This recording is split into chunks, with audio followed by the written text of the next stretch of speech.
The blade that strikes where the righteous dwell. Bound by fate, we stand as one. All right, nigga. I was joking around about getting Yeah, we dual was wheel playing feet. around. I'm Yo, not- you can mirror image the policeman and you could join the front lines, man. yeah, mirror I image was- so that they fucking hit me on the first one and then it's useless. Right. It's Right. been serving me so well. Oh shit. Yeah, it's been doing work and wonders for him. We're getting Man, destroyed instantly every this time. I treasure have it list on. is so short with fucking Night Watch. I scrolled to the bottom of it by accident. Yeah. Compared to like RLS, I'd be having to scroll like 3 or 4 times to get to the bottom of the treasure list. Now with Night Watch, one quick little roll up. The Sword of Teshal. Last thing your characters did was you Blast a windstorm at an opponent. took paired care of with lightning Fly sword. Eater, and you swiped the braces that he had. Yeah. Sophie gets a -1 to her level if she were to use that longsword. It's like that's a huge nerf. And No way. then What if you only use it to activate the spell in it? Which one? Like, is it an immediate like penalty for you? Like, Well, the longsword? the short sword, the mythical short sword. 3 times a day you can cast fly. The short sword you could use that thing without no penalties at all. Yeah, Short sword, I think 3 times a day. Yeah, right. I don't see why you couldn't. Yeah, fly would be useful because that's a Right. Fly would definitely be useful. 3 times a day.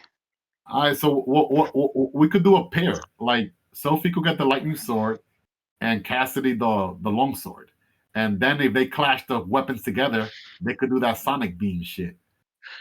Or in the meantime, didn't Matt said that Pale Lady could use the long sword too? Thought he did. I think so. I don't know. Yeah, he could. He was giving him that her, +3 super dark sword, right? He could give her an evolution that will allow her to use it, but if she's gonna use the weapon, using the dark sword, it's more powerful. It was It's that stronger. it was the Right. dark one. It was the fucking Where's that dark sword at? Yeah. I remember it was like very OP. blade of Yeah. Eric. I don't even. You guys see it? I don't even see it here. Oh, there it is. Blade of Auric +3 keen, unholy, 9-ring broadsword. 72 Yeah. Man, that sword alone costs the same price as the short sword and long sword combined. It costs more than both of them. That's an OP weapon. +3 keen. So that shit hits at what, 17? Yeah, isn't that shit large too? I think it's large size too. It's large because this creature. Oh god, it's not even like that shit crits at 18. Ugh. Yeah, wasn't it like ×3 the critical? Yeah, something scary. It's a wicked weapon, man. Or we could just sell everything, and just liquid, and give a cut to everybody since we could always use it. I don't know who we're gonna sell these ancient weapons to. That's true. That's true. That's true. That economy is right. Who we selling it to? Everybody honestly, broke here, bro. getting rid of the stuff would be kind of countermand to us, like actually getting them, because supposedly they have some sort of importance to stop meaning. Like, I feel like we need to hold on to these. Yeah. I guess we gotta recruit a chaotic good barbarian to join the crew so you could use some of these. It would suck if we sold them to some. I mean, I'll walk around with the sword. I'll walk around with the short sword. You never know. I can swing it. I got fighter levels. I'm not really worried about it. So if you wanted to do the clash shit, yeah, man, long sword. I'm normally near you anyway. Is it a long sword? Say again? It's a long sword, yeah. It's a long sword. Oh look, you can cast blast a critical blast. I mean, it's Castle a Windstorm. good secondary weapon if you ever get caught in a times a day position where you prayer. can't shoot. And you got fighter levels, like you said, you're proficient with it. Yeah, Only thing is that you get penalties to your strength, absolutely. probably, right? Oh yeah. Listen, it's not gonna be pretty. It's strength dependent. Yeah. It's not gonna be pretty.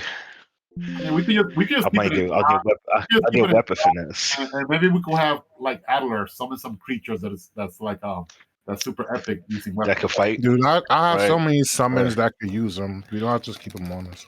Right. Yeah, exactly. Yeah. We need a portable hole just to keep all these equipment in there, like the other group has. I think we have a haversack. We have a haversack. Yeah, haversack is like small. It doesn't like hold a lot of stuff in there. Yeah, we don't got shit anyway, bro. We don't got any. We don't got anything. It's empty anyway. This is Night Watch. We are fucking poor. I don't know what. We don't got shit.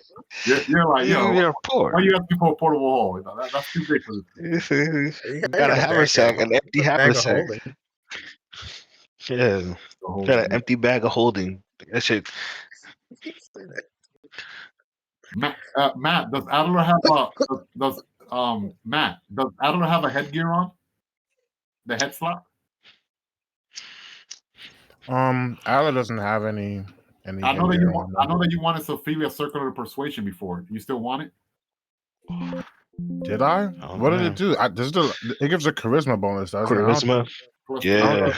I think maybe that was a long time ago because Yeah, he got remember that. you were like we did a competition, Sophia and Adler. We did like a gamble stuff, but she wanted it, you wanted it too, and then I think she won. It was like a game of dice or something. Yeah, you just rolled the highest. I'm pretty sure roll Addy got would have the forgot item. about that, especially since he got his amulet. Pretty much that gives his bonus. If you don't want it, then Cassidy could benefit from that because he has a lot of. Yeah, charisma. you could probably give it to Cassidy. All right, Cassidy is yours. Wait, what's mine? Do you have are you wearing you have anything on your head slot for Cassidy? Yeah. Yeah. What? Dervish Seek. It adds like +1 to my my fucking. It's part of my whole performance get up, so I ain't going nowhere. Okay, never mind. Then. Well, Yeah. guess I'll be down. He takes that off. He loses like 9 rounds of performances. Well, You guys lose a buff point. You will benefit from it too, actually. Oh no, Lucian, that'll give you Yeah. +3 to intimidate, since you like to intimidate a lot. I never get to intimidate, bro. Everything's undead. That's true. I stopped doing that shit. I stopped doing that shit ages ago. I switched. I had the whole dazzling display and everything. I said, yeah, no more of that shit. You know, I feel that by now we would have faced way more undead than when we have, because this is supposed to be an undead campaign. I don't feel like I we don't have know. faced There was a pocket where everything was undead. Yeah, there was one section there, but I don't. Maybe Like later on. just underneath the temple. Yeah, it's Probably when we get It's closer to coming. kiosk. Just for the whole. Just for the whole undead clerk. Yeah, we just fought a whole bunch of ghouls, worms. Ghouls, right? Cleric, giant fucking worm beast. Oh yeah, the Right. arena. Oh yeah, that's true. That's true. Everything was undead. Yeah, we fight a lot of things that are kind of tombs. immune to mind effects. So like they would be Yeah. immune to, like being intimidated and stuff. But I mean, you know, there's no telling that it's always going to be that way. I'm not sure what our characters be thinking that way. I think that once we make more enemies, Kios, or we meet more followers of him, then it'll become more prevalent, I guess, on that type people or creatures. Because we're just like, it's almost like we just like discovered, like some of the players that Bolsack was like the first cleric of Kios that we met, to my understanding. And I'm sure he's not the last.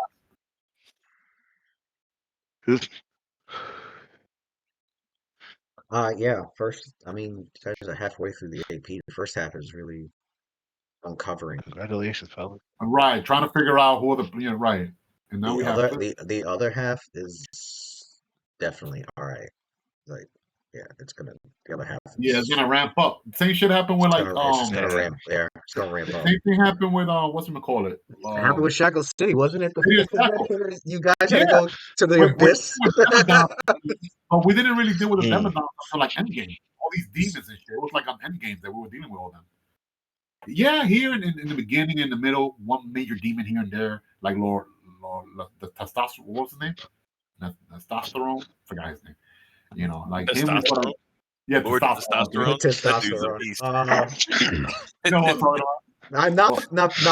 Not Satterone. Yeah, I know who There you you're go. See, I know Yeah. it's testosterone. Not Like him, we He sort would of definitely, if he was in this campaign, he would definitely be Lord Testosterone instantly. Oh shit! We fought him at level 9. That was like a highlight. It's like, oh shit, this is the first demon and shit. Yeah, But I was right. Chapter 6, halfway on the halfway point. You guys went to the abyss. You're right. That was That's when what you had to we- do the the test, Lord, right. the test of the smoking eye. Right. It was like after the halfway through that we were like, oh shit, now we're dealing with Yeah. like demons. We're You supposed guys to were on die. another plane, and you were in the first 5 chapters. You were in the This city, campaign is and probably all of a this sudden you were in the campaign abyss. this campaign made by the same creators, probably same shit. By the time we're in chapter 6, 90% everything's gonna be undead probably. Or Chaos related, because he loves that worm shit. That's his thing. Yeah. Mad worm shit. But took that stuff and on there. You put the ring on Lucian. Yeah. Thank you very much. And you I'm, put that. Do you put that on? I'm gonna do some fly shit with that. Do you put that new headset on Sophia? Yeah, she's got the dynamite. All right.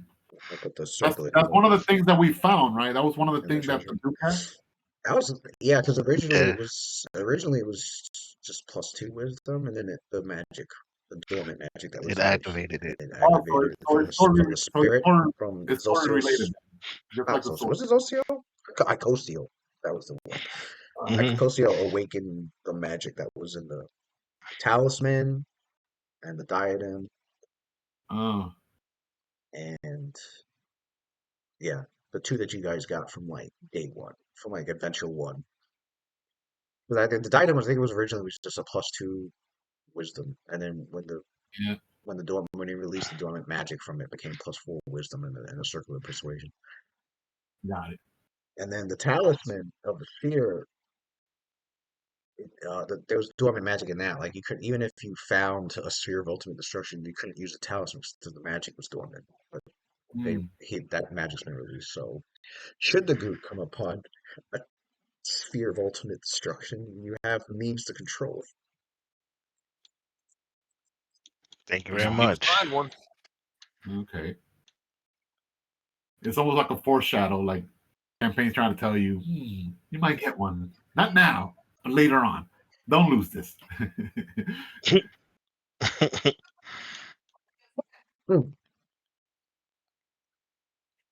Let's see. Oh, yeah. Phil, has anyone ever heard like Lou? Did you see that one performance where you need that like evil ass music box or something to do it? Oh, I think you showed that to me. Ooh. And you fucking like, has anyone ever actually used that in a campaign somewhere? Like, why does that even exist? It seems like such a fucking wild item. Not in Forgotten Realms, maybe in like somebody's Pathfinder campaign, because that's where it comes from. Forgot what it was It called. creates like though. 100-foot like fissure that swallows everyone up, and for Yeah. everyone who dies in it, you like stop aging for 10 years or something. Like, something fucking crazy. Forgot what it was called. It was an artifact, wasn't it? It was something Evilest, nuts. evilest bard ever. Yeah. That'd be some crazy shit to see. Had to be a major artifact. The Apocalypse Box? I think that's what it was. It might be.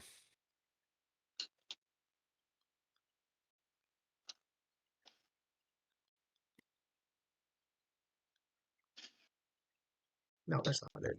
That's something else.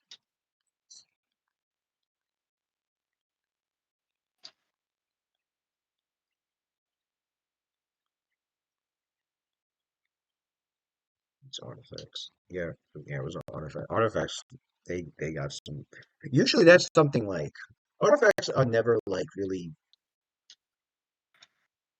They're always meant to be used as like part of a campaign or like a. They're plot devices really. It's why they don't. There's no price. You never see a market price because you can't create one. They're that powerful. They usually are created through some event or some great magic or some god or something super powerful got them created. And they always artifacts are always like so extremely powerful that like they don't even bother pricing it because they don't want nobody making one. It's this story, they're plot devices, this story plot devices really. So if somebody had used that, they probably revolved the whole damn campaign around it. Maybe Wait, trying didn't to we stuff find a piece of a? Didn't we find a piece of an artifact for this group? you do have a because Oh, there's minor artifacts and major artifacts. And I think the difference between the two is that minor artifacts you can come upon multiple versions of those, whereas a major artifact there's only one of those. unique. Oh, And yo, minor, it comes from a music box called The Song of Extinction. It is artifacts and legends. this masterpiece is a meticulous cacophony I that see. ends all life. Hmm. It's insane. Artifacts and legends. Look, the area within 100 feet of the performer begins quaking and moaning as if the earth itself were in pain. The affected area is treated as the spell Earthquake. In addition, all creatures in the area, except for the performer, make a DC 25 reflex save. An individual earthen maw is open beneath each person. Those who fail fall into a 100-foot deep pit that quickly grinds shut, trapping them as if they were in the berry zone of an avalanche and trapped without air. If any living sentient creature is killed by the song's effects, the performer ceases to age for 1 year. Oh, there is. Okay, I thought so. Yeah, It's like imagine putting on a whole concert like he did, but instead he does that and just murders all of Daggerford. Yep, it's got history. Wicked bard. That's Surprise! The bard was a villain the whole time. That's alternate universe evil Cassidy. The Song of Red Bard. Extinction. Right. Yep, there it is. And it's got a picture. Oh, they got We a helped picture get. of it. Yeah, we helped Cassidy get to his ultimate prize and shit the whole time. This whole time, that'd be dope. The race to rule them all. He turns on all Oh, you. I guess in this case, the core. Right. Let me sing you this song of celebration, and you fucking.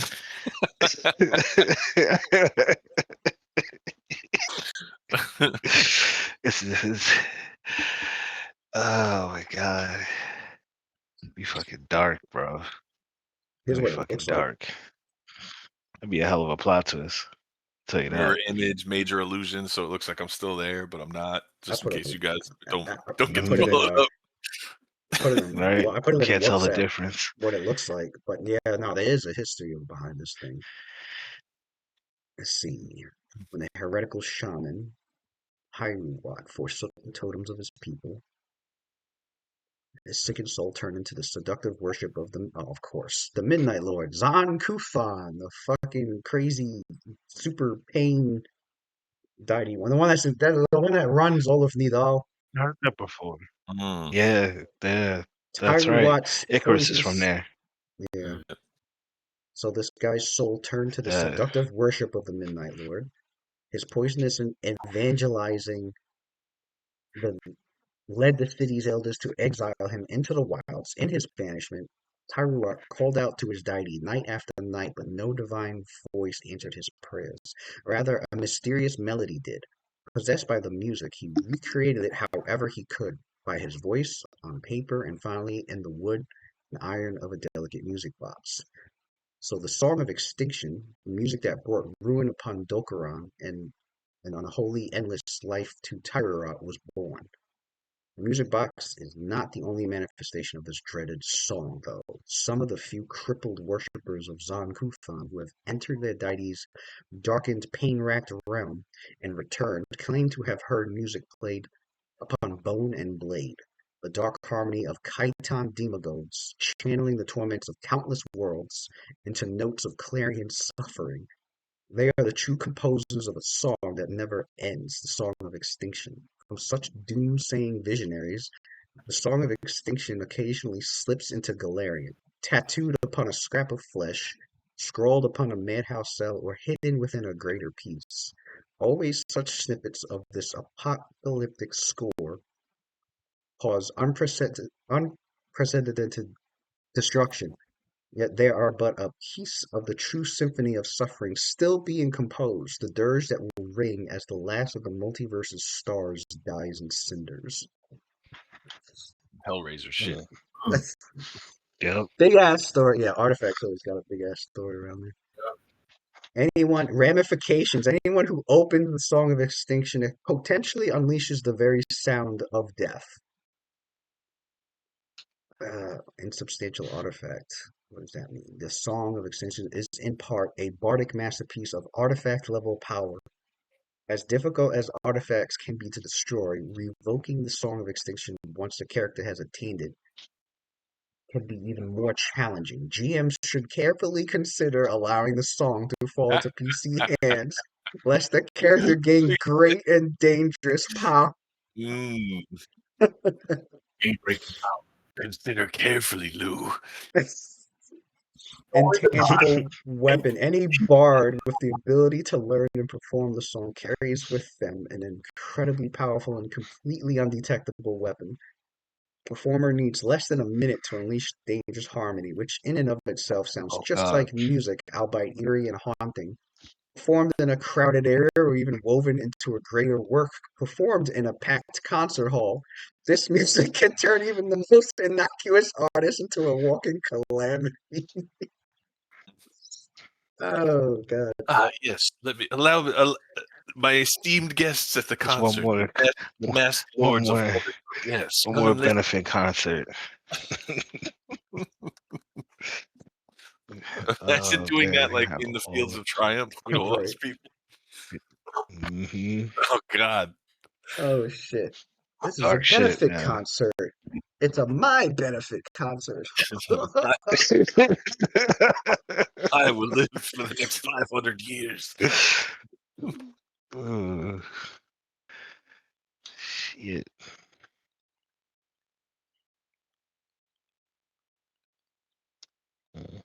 See, so the characters left after defeating Fly Eater, went to Ilthane's corpse.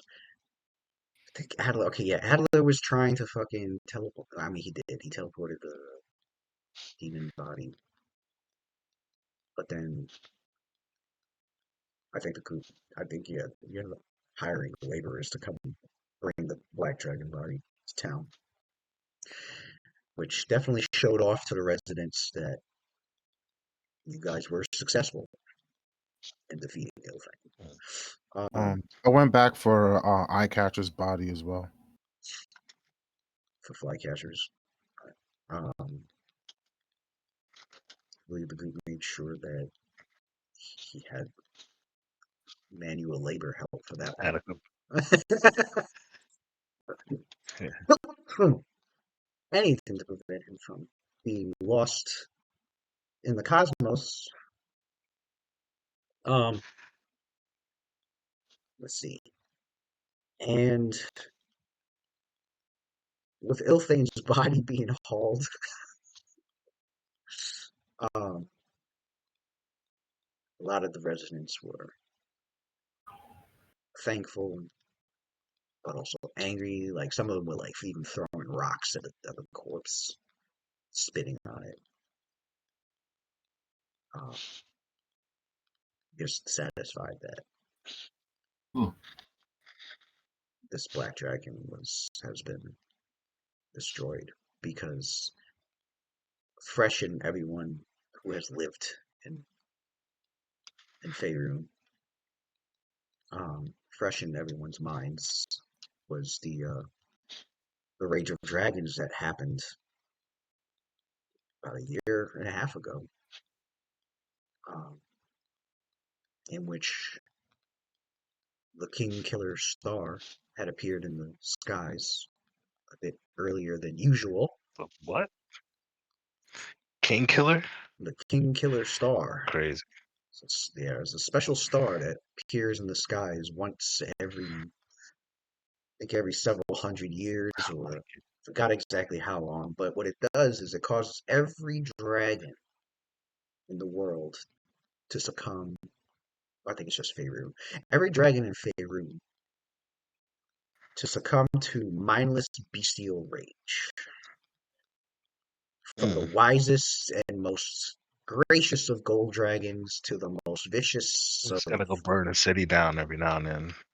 to the most vicious of and nasty fang dragons. Like it didn't matter what kind of dragon you were. If you were in Faerun and that star appeared, your mind was gonna succumb to this bestial rage. And many dragons, especially the good dragons, would take precautions to, like they would leave the world, or they would put themselves in some sort of slumber, so that they wouldn't go terrorizing the world and getting others killed, as well as getting themselves killed. However, a lot of evil dragons didn't really give a shit about that. You had some of your much older, more powerful evil dragons that also did their best to try and relieve themselves from this rage, because they wanted to maintain their own status quo. They didn't want to get themselves accidentally killed out there going into a mindless rage. They didn't want to feel not in control. But last year was an unprecedented showing of the star in the sky, and so many dragons were not prepared. There are many stories that go about as to why that happened, but at some point last spring, the star was no more, and the magic was the magic that had caused the dragons to enrage every time that star appeared was also no more. The stories go that the rage of dragons, the cyclical nature of the rage of dragons has been broken.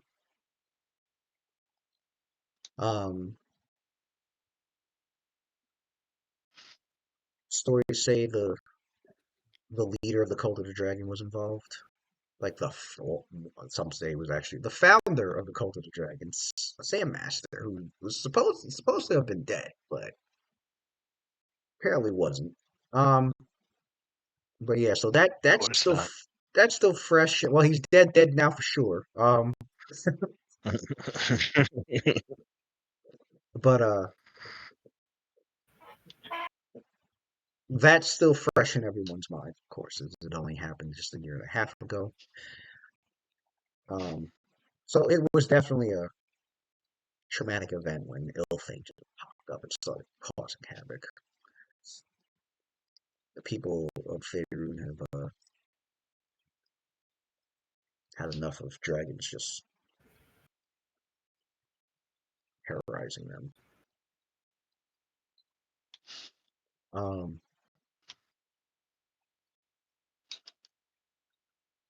And so, it spreads throughout the town that Nightwatch has hunted down and defeated Ilfane.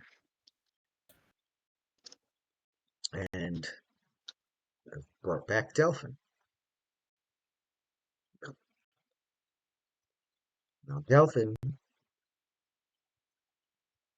turns to your group and he goes, I'm going to go talk with the Governor Maya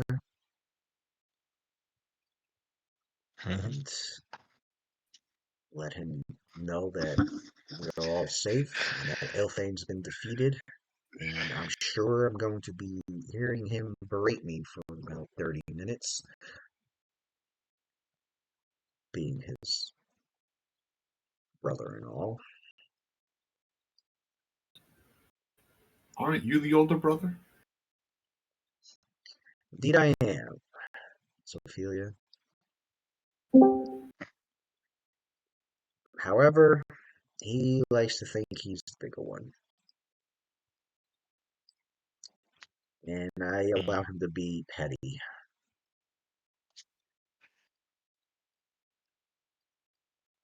He knows full well, when it comes right down to it, who really has more power over who. Especially the many times I've threatened him in the past, Does he? turning him into a turtle and throwing him in a sewer. Mhm. I will enjoy seeing you turn him into a turtle. Albeit temporarily, of course, not permanent.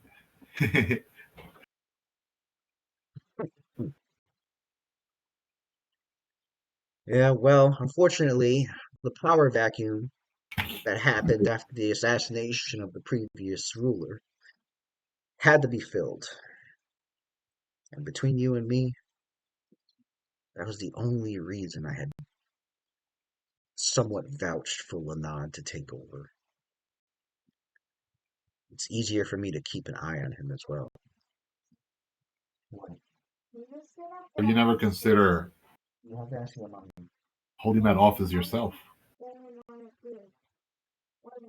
You're a wizard of many You have to know talents, how to do it. Ask Marissa. also wisdom and experience. You're very level-headed. I do apologize for what my brother has done to some of the dignity that Daggerford had. It was better than random nobility coming for a power grab. There had to be we had to make sure there was a sense of order to be established soon after the chaos of that assassination. All right, Rick. That's odd. So now you're at the top. Oh no, no, I honestly don't care and want anything to do with politics. As with the original Lord of Daggerford before he was unfortunately slain. As long as I Sense had motive. as long as I had residence here, I would do everything within my power to make sure to keep Daggerford protected. But I would not be involved with the politics. Not willingly, anyway. You wouldn't have no influence in that, would you? That's As you try to sense through the meaning of his words and his demeanor about it, Lucian can tell that he's being honest about all that. That he really doesn't want to have anything to do with the politics. But if it means the safety of Daggerford, he'll get involved now and then and try to meddle as little as possible. You definitely see him as the type who really wants to just settle down. as long as he meddles in our favor. Yeah. That's You all see, that matters. you're able to sense that, that he's the type to definitely, I mean, as what he's been doing, but he's definitely the type to, settle down and apprentice others in magic and teach them the responsibilities of wielding such power, and to also use his own magic however he can to protect the residents.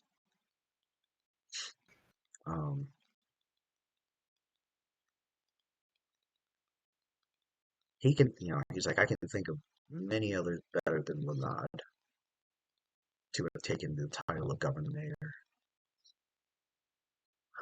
But as I said before, it had to be done quickly, and so I supported him in his endeavor, and I do keep an eye on him. I do make sure he doesn't get involved in anything seedy or corrupting.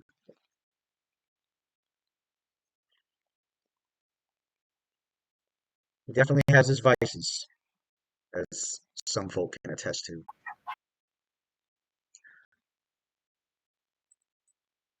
Master Delvin, the former Duke, did he have any surviving heirs? Fortunately, no. Otherwise, that would be the next person in line, and it would have been a governor mayor elect in place. And over time, should there not be any royalty to take the seat, it won't be long before it will be decided to title, to give a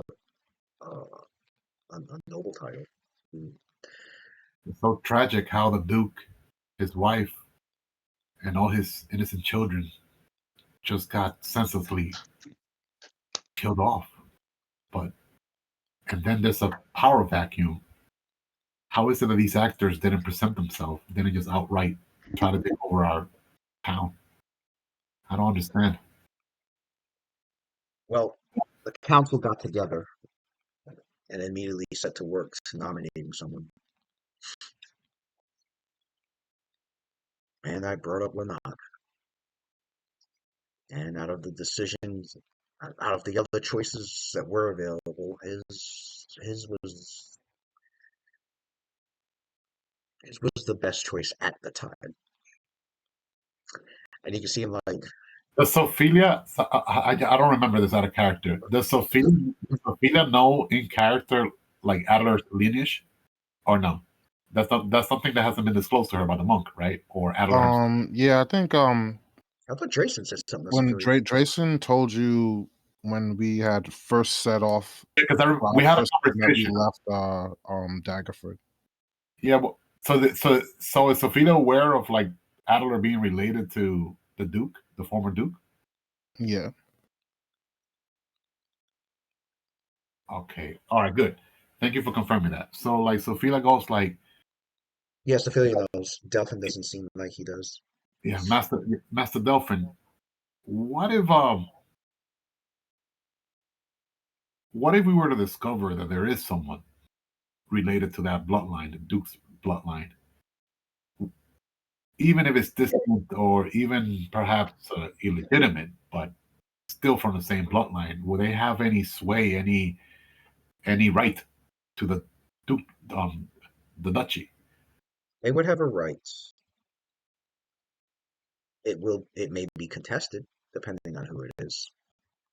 But they will definitely have a right to the ducal throne. And of course, there would be a series of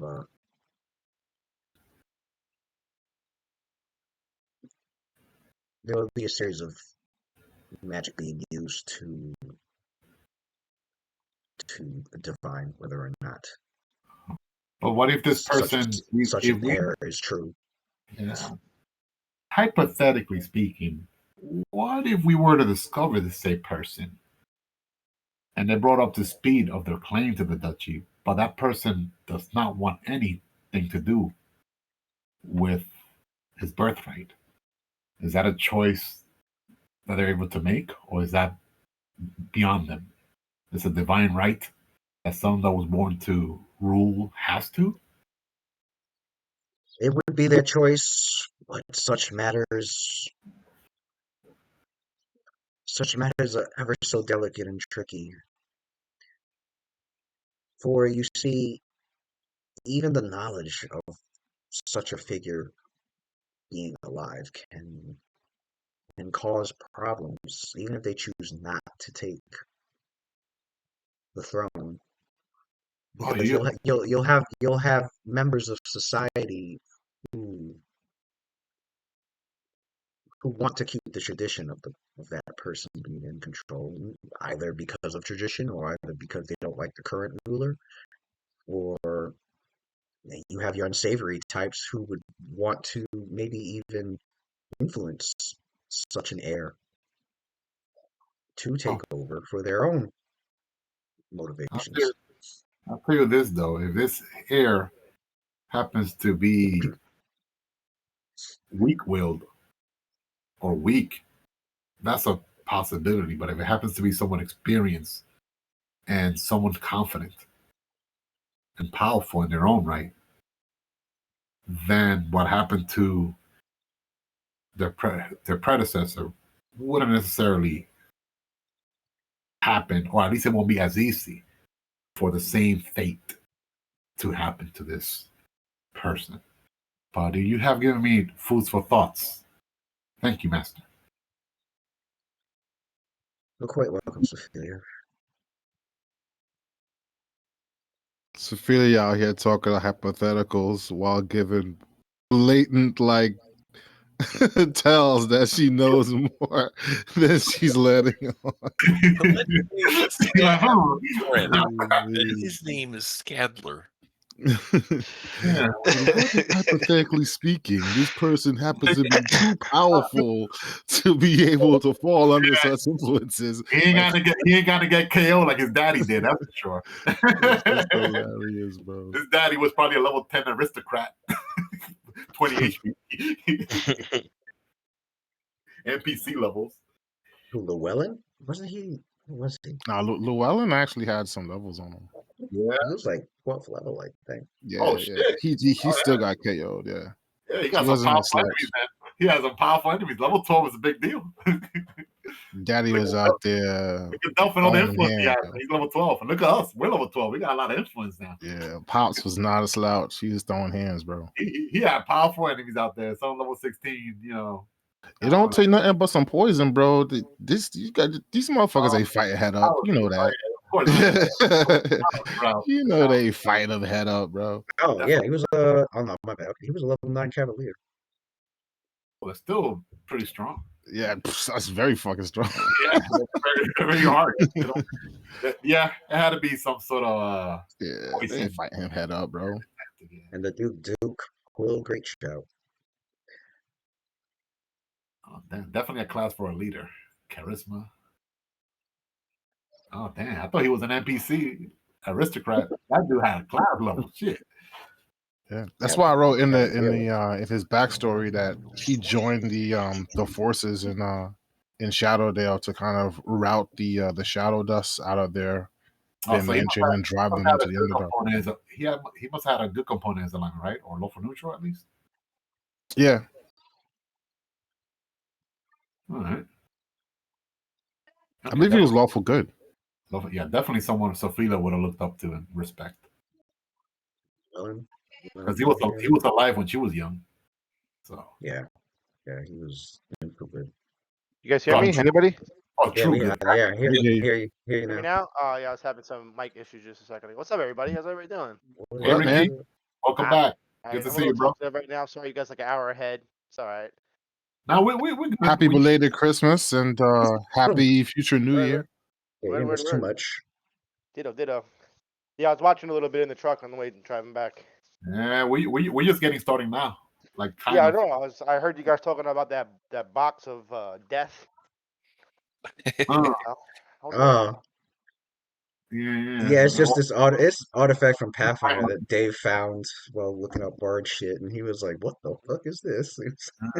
super cheesy. Definitely an evil arc coming. I hear it. I have a candidate for an evil cat. Well, yeah, real quick. I mean, if this was Galarian, but... So, yo, you didn't answer me on real quick, and you guys can. I don't want to interrupt. Let you keep going. But yeah, you didn't answer me about stuff I need for Xander. I forgot to even level him up. I don't know if you guys. Yeah, I posted twice already. I have not been on there. I'm a chooch. And second, my question about after the fact, downtime. Did we ever go back and find that Dragon Treasure Hoard? That's all I care about. Oh, Is that what you care about or Xander cares about? no, Lewis gave us a little spoiler. Lewis gave us a little spoiler in the chat that we were having. Yeah. He said that I don't know. I hope you don't mind if I say, Lewis. You didn't really tell us much. Basically, You could wait. it's supposed to be something that we're supposed to like encounter, like Down the road. Is it down the road thing? I was Okay. You can stop there. I don't want to get no spoilers. Yeah. By the way, Which I- Cyclops. But even if we try, like we have downtime right now. Even if we try to figure it out, we wouldn't know. Like even if we do our knowledge check, whatever, we'll reach at that end. So that could be role played out. But, Okay. All right. but we can just assume that we did it, so we could save time and RP doing other shit. Yeah, sure. By the way, spoiler alert. Cyclops. Anyway, I thought that was AI. That was a real trailer. that was a real trailer, my guy. That was a real trailer. Yeah. Louis was dying. Like, wait a Yeah, I second. think somebody really fucked up. Somebody really fucked up. I mean, I knew the X-Men were gonna be in it. Yeah, you know. Ricky, there's a disclaimer for this adventure path that says They're gonna have everybody. not reward the heroes with no Dragon Horde at least until they're level 18 plus. So we gotta be poor until we're level 18, bro. Yeah. If they're 8, they'll get the horde. That's the charm, though. I Yeah, like it. that's level 17. Yo, once that Dragon Horde, we like been looking forward to. The dragon wasn't undead. That will have like 5,000 GP in there. That's Something tells me it's gonna be undead when we pull up. We haven't figured that out yet. It'll be pillaged. It'll be like looted. It's always an undead dragon. It's gonna be Guys, it was a journey. That's the treasure, guys. Sophie says, unfortunately, that the journey is the treasure. We the bonded. treasure with was our each other. friendship. We had it The power of friendship. The real treasure is your friendship and locating the horde. Man. And locating the lair. It was inside each of us all along. Absolutely not. But That's a flex, though. I'll be the first level 20 melee character showing off with a +1 weapon at level 20. No, I think what'll happen is like we're like level 16 and we I don't do know if that's a something. show off, Lewis. I know, right? I think I know that. I know you're saying that you like your character's like, oh man, this girl has shit that I had at level 2, showing off. I'm not taking shit. At this level, I don't know if you guys did any like looting or anything, but I'm not taking anything this level. I'm gonna save up my Yeah, we didn't really. whatever It we was find. I think the It's only not person that really- really made out was Slim pickings, to be honest. It's not really. Yeah, I wait, figured, nobody. yeah. I'm thinking about the Yeah. other campaign. I was gonna Yeah, say I Cav figured really it. made out Oh, on the the other campaign, there's like, it's almost like it's just shit there that nobody even wants. +3 clothes. Bro, loot just falling plus at 5 our ass. places. Yo. Like, Like, what's that? Throw it in the pile. Yo, Ricky, my character, my wizard, he just had a ring of protection +2 for shits and giggles because the melee didn't need it. And Yeah. now that he found like a shit that's good for a wizard, right? So he's like, oh, I don't need it no more. So he tossed it there. And I'm like, I was thinking to myself, damn, man. So Felix and Sander could definitely use that ring of protection +2. Right. Yeah. And over here, the Change main, it- change it listen to life. this, man. The back line are using rings of protection +2 and armor or not, because the melee don't even need it. mhm. Here's- all sorts of armor. Whatever type of armor you want, brother. Oh my God, Take your Sander was pick. having a field day. there. Heavy, There's like 10 medium, suits of light. armor. You could be Iron Man. Wear a different suit of armor every day. We pass it around Mithril. We pass around Mithril like it's nothing. Like it's candy and shit. Yo, I think I'm gonna have. Everybody got Mithril I mean, fucking shirts on and shit. they Elvis threw a gets bunch of one. shit in Boxer there. shorts. 'Cause it's just a 6-chapter adventure path. That's second to the Yo, last chapter. They were just Mithril throwing everything. socks. I was talking so much I shit spent about that. $1,000 on these socks. Oh, I hate the Man, logo. I'll $1,000 tell you per what. foot. Tell you what, the treasure in the last chapter. Jesus Christ! I'm looking through that shit. I'm like, oh my Oh, god. far less. Yeah. Yeah, bro. Yeah, I'm looking bro. at the bro. drops in the last if you chapter. I'm like, they want them to be Yeah. gods when this is over. Shit. Yeah, I'm like, no. Yeah. Yeah, just listen. Just Wow. put the loots from both adventure paths side by side and take the shit I'm like, you're that not should gonna just be need, the slide it last over. paragraph of the fucking chapter. Bruh. And Can the we- adventuring can- party can is we get sent to hand-me-downs from demigodhood. Can we get hand-me-downs? Open a dimensional portal. Or something? Like, can we get the The hand-me-downs? PCs have become so powerful, they are now demigods. Just The have them campaign is just over. open up both fucking- pages for like. How the about just campaign have and, like, a slide the loot just over have to our Wayland shit. We develop a don't need- warp drive. Oh, they're not gonna need Have this. Wayland develop Give it a to warp these drive, guys. yo. Oh, Here's whatever. here's You what's actually here's go to what's gonna alternate happen. plane. Here's what's gonna happen with the fucking Dragon Horde in this one, right? What you said? You said they couldn't get it to level 18 or something like that. Level 18, there's gonna be 5,000. We're gonna be level 17, right? And we're gonna finish something, and then Lou's like, "Congratulations, that's the end of the campaign." And we're like, "Yo, what about that Dragon Horde?" And he's like, "Nope, roll credits," and all the words start coming up. We're like, The Dragon Ilthane's Horde's gonna be like Yo, the our doo list doo. will not It's bother, gonna be like the doo doo misrobe for fucking Cal. Yeah, but Waiting man that for it. ROS group, nigga. You guys got a crazy ass mix of group. Like your group, the way they're set up class wise, is crazy, my nigga. Yeah, Two- bro. two- It oh. I'll works just really start off the well. top. I'll just start off the Surprisingly. top without naming anybody else. 2 monks. That's all. Yeah. So we can just stop right there, Yeah. bro. Then anything else underneath that is just like for extra.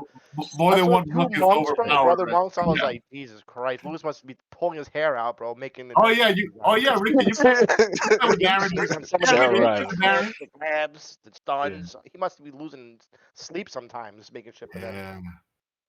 It's 2. I mean, now. Terrorizing, bro. Oh yeah, I that's mean, only half of it. That's only half of it. Nigga, that's what I Because, said. That's how I said it. You could just name the 2 monks and stop there, because bro. you and got then- because you got two Ricky, don't front though. Your character, Solarian, and we were like on level 9. You were doing some crazy peak damage, like 200 points of. Yeah, he was doing. Yeah, that Magus class. Just the class in general was nasty. Yeah. Like me as it's just that. Because Class then you the way got it's put 2 together, that buff. Oh my god. You got you 2 don't know how classes that bad I buff was, the man, monks and you on were not top of playing what they already can do. I wish I did Yeah. finish Yeah, it, the bro. Arcanist I is mean, tearing it up. Arcanist and the Solarian. Arcanist and the Alchemist buffing everybody. Magus. Yeah. That's like the same thing as if, Arcanist like, is added +8 to everything, bro. That's if, like fucking one of the crazy. 2 monks. That's like all of a sudden one of the 2 monks that's like dies and doesn't finish the campaign. That's how I felt when Solarian was done with that campaign. Like, oh shit, because it was Solarian, the knight, and the monk, like always. He still got a statue laid he still got a statue in the city though. Nah, son, I need to get resurrected, my nigga. Fuck. We all try to that. resurrect you. Lewis had it. That's exactly what we did. We You did. chose We not to come resurrected back. you, but the DM. That's the You first thing weren't- we you weren't- did. you I weren't- want to go back to Bring me that. back, nigga. Give me a solo You adventure, weren't- nigga. Stop me at level 9. You You weren't- had you a weren't clone there. in your party. Of course, weren't- she was getting yeah. rezzed. Yo, Solarian, join our lesson. It was the same. It was the same adventure. The same. It was like the next day. She tried It to was the resurrect next him, day, bro. and I was like, "Well, he can't play the character, so his soul it refuses to come back." That was it. Yeah. Easy. Bro, Valenum didn't understand his whole persona. Because we changed didn't want after to. that. We didn't want to. We didn't want to NPC. Someone- Yeah, we didn't want to NPC him the whole time. So we were like, Bring him fuck. back. We didn't want to NPC him. You should have. You know what's I funny? think I left. I left. I like. I left on bitter terms. I'm pretty sure. I probably left us on bullshit, so I probably deserved it anyway. No cap.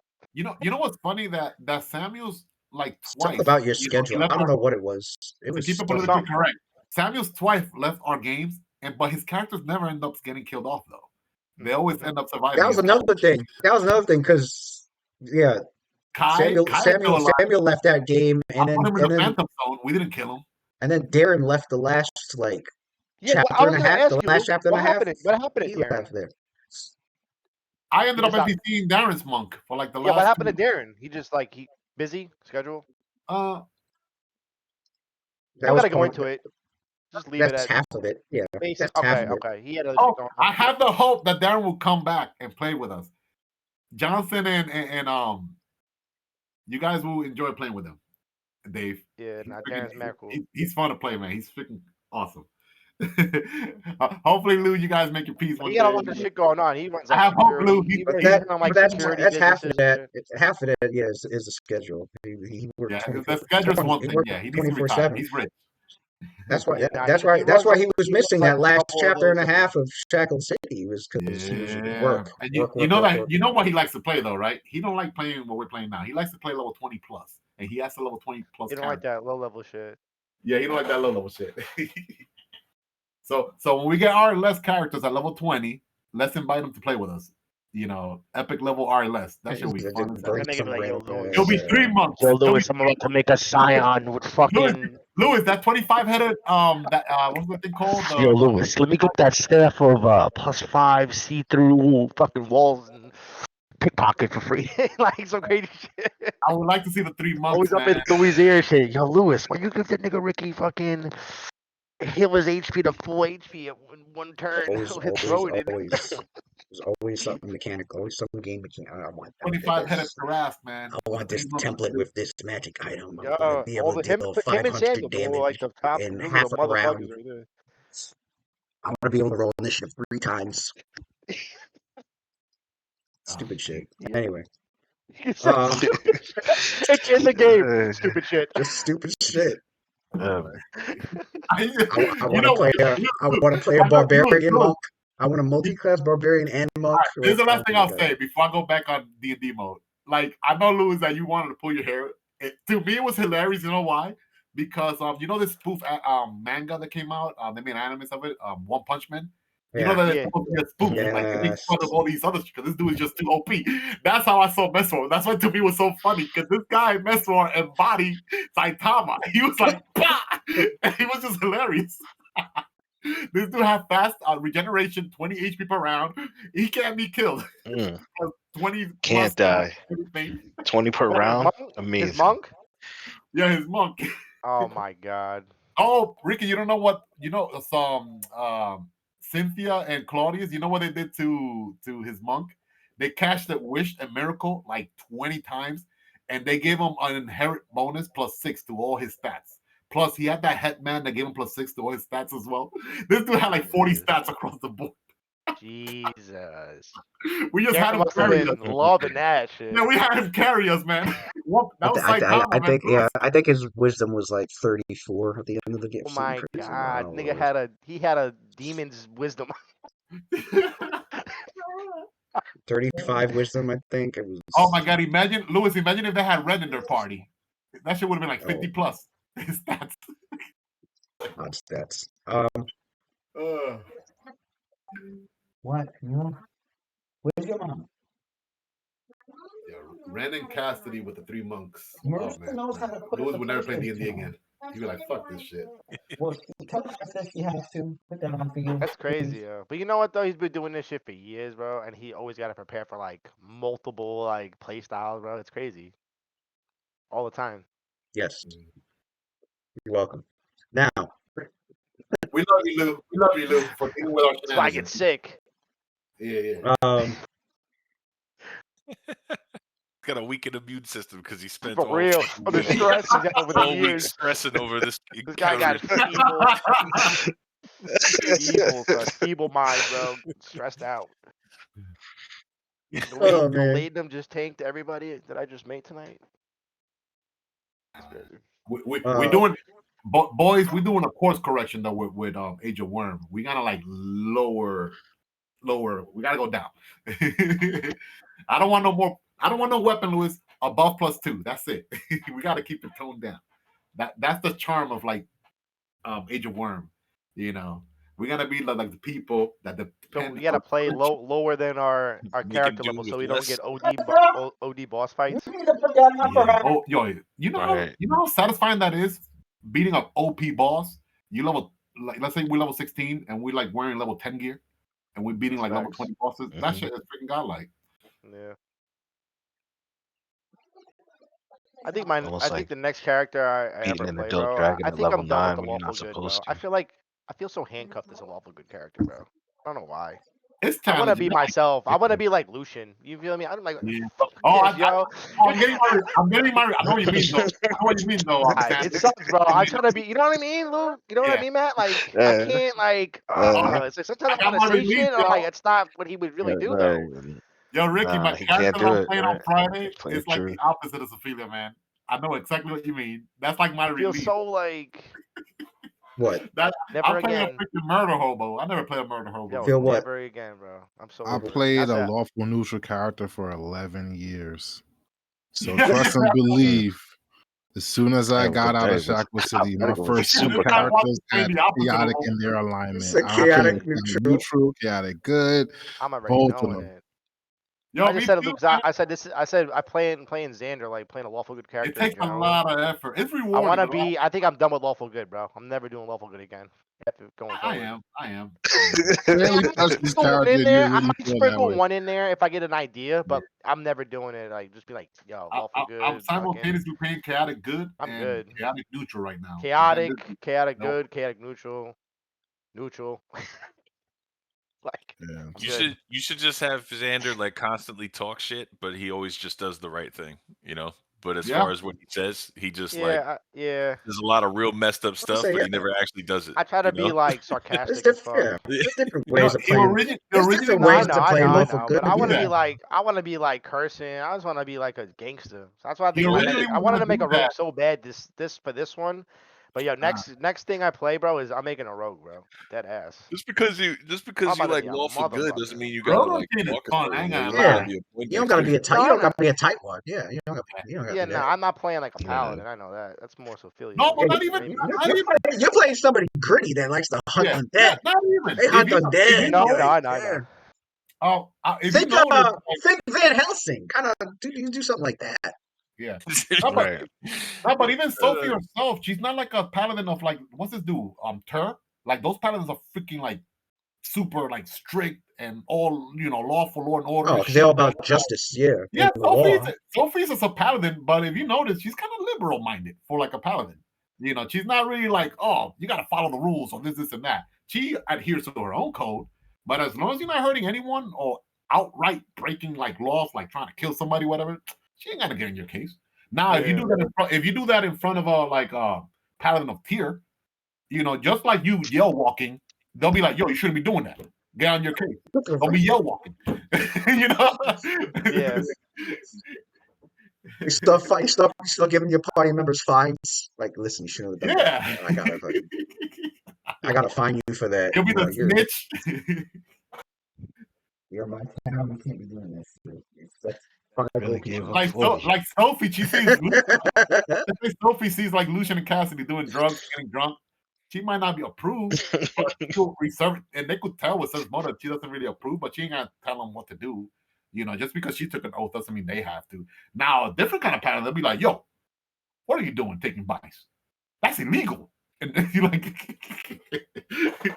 Paladin of Tyr? Oh, hell yeah. Yeah, Paladin of Tyr. Most people associate Paladin class with Paladins of Tears, those type of gods that are very strict and shit. Yeah, but yeah. I'm not playing that kind of Paladin. Here and Helm. Helm's another one. Yeah, Helm is very like lawful. What is it? Lawful neutral, I think. You know what's wild to play? You play a Paladin of Tyr with the Great Guard Prestige class. Oh shit. You said the what prestige class, Lou? Grey Guard. Great Grey Guard. Guard. Dude, you could harm actual other good with your lay on hands. You could actually harm like They're basically paladins that can go like above the law if it's for the purpose of like furthering their deity's aims or whatever. Yeah. Like they can step on that like evil line, not go over it. They can like. It reminds me of Mace Windu, like right in the border of like he wasn't like really a dark. Yeah. Like right in the gray. Right in the gray, yeah. Pretty much, right, yeah.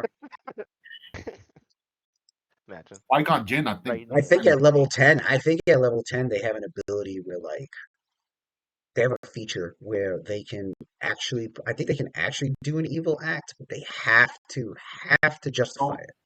Oh, justify it. It has to be justified, like in the name of like their church or whatever. Like that actually had to be a reason for it. Evil with evil. Right, and I think like they can still keep their paladinhood even after doing something like that. It was something crazy. But you had to be like level 9 or level 10 Great God to even be able to do shit like that. I was like, oh shit, this evil on the Holy Soul we found. We're like, yo, let me use this shit temporarily to kill this fucking demon. I don't give a shit. It's an evil weapon. So Delphin goes. I'm gonna talk to Glenard, and then I'll meet you guys back up at Night Watch Tower. And so, I mean, yeah, get your your affairs in order for the rest of the day, and definitely, definitely more so probably mentally a little bit exhausted and physically after that whole ordeal underground. Oh, I know. Um, and your characters do meet back up at the Night Watch Tower, and then you go there, either with food or maybe somebody is cooking or whatever, For those that are new to the tower, you're being probably given a tour, as well as your pick of whatever empty rooms are available. Where? In the tower. Oh, So wait, Xander gets 2 lofts. He got his little fuck pad down in the city, and I got this. Nice. Yeah, you got your pad out. You got your pad outside the city. Yes. Ooh. I think Adler Very threw it nice upstairs. digs. Where do you? Yeah, what do we you all keep share. them? Damn, this is like some like military shit. The way they got us bunked up, boys. Our Oh beds are yeah. like side by side by side. I don't feel comfortable. I'm gonna pass on the room. Some I'm gonna of these check them out though. rooms are. Man, I need to no, get there's the enough back room for everyone. Yeah, I Some get of these that. can be retrofitted as other bedrooms too. I had Yeah, to open up like the this. thing to Like, flip. Yo, Yeah, Xander you don't got like bed to all bed, these so rooms not over the here bed. are just empty. You can just make those bedrooms. yeah. Well, I know the I one know. up here. The one underneath the is, stairs is like a Yo, storage. I'll tell my Lou, move that bed, yo. I'm gonna be in here. This here is a storage underneath the stairs. I think. That's a storage? Yeah, of course. I want to put my bed in the storage room. Perfect. I think it's a storage. I gotta this is the entrance actually. Where this is the entrance here where you were at, Sander. That's the Oh, entrance. that's me. Yeah, that's This- weird. So, oh, I see. I'm retarded. So like each one is like a little room. Yeah, with the I know Yeah. that. They I'm did You gonna, are not I'm like, gonna, I'm gonna yeah. put, get I'm the gonna, one room. I'm gonna. I thought they pins were on like them. one room, dog. I thought they were like military style. That's why I said that. I'm like, dude, what? They gotta set up man weird. It's 4 rooms there, and then upstairs is a master bedroom. Yeah, I can see it now. It's 3 levels, I think, 3 floors. Okay. So that's tight. That's tight then. So number 3. Oh, and that's I think a telescope in the So room. this one right here was an abandoned office. It used to be like the office because this used to be an observatory. Yeah, that. Yeah. It used to be an observatory owned by like the clerics of Selûne, the ones that worship the moon goddess. But it's long been abandoned. This room used to be like their office, which you guys can Huh? renovate into something else. 6 and 7 might be the kitchens. Let me see. 6, 7. Yeah, 6 and 7 is 6, 7. So Not here this now. this right here is the kitchens, and then this over here is the pantry. So yeah, if you retrofit this office into it, it could be another bedroom. So it could be 5. And this is all on the ground floor. This is like the feasting area, which your characters have used as both like a feasting area and a war room area. War room. Area, Yeah, we have conversations here too. 8 is the storage closet. Yeah, I was right. Yeah, this is like storage underneath the stairs. And we go to the second floor. Adler sleeps in here. Is a little bit up there. The second floor was really. Oh, there's 2 other rooms in the second floor. There is. It's a big bed chamber. Yeah, there's 2. These 2 are closets.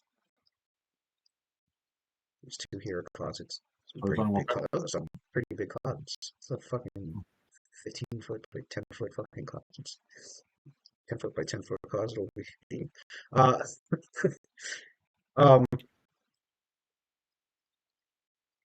And then the very last floor is where your characters can put laboratory equipment.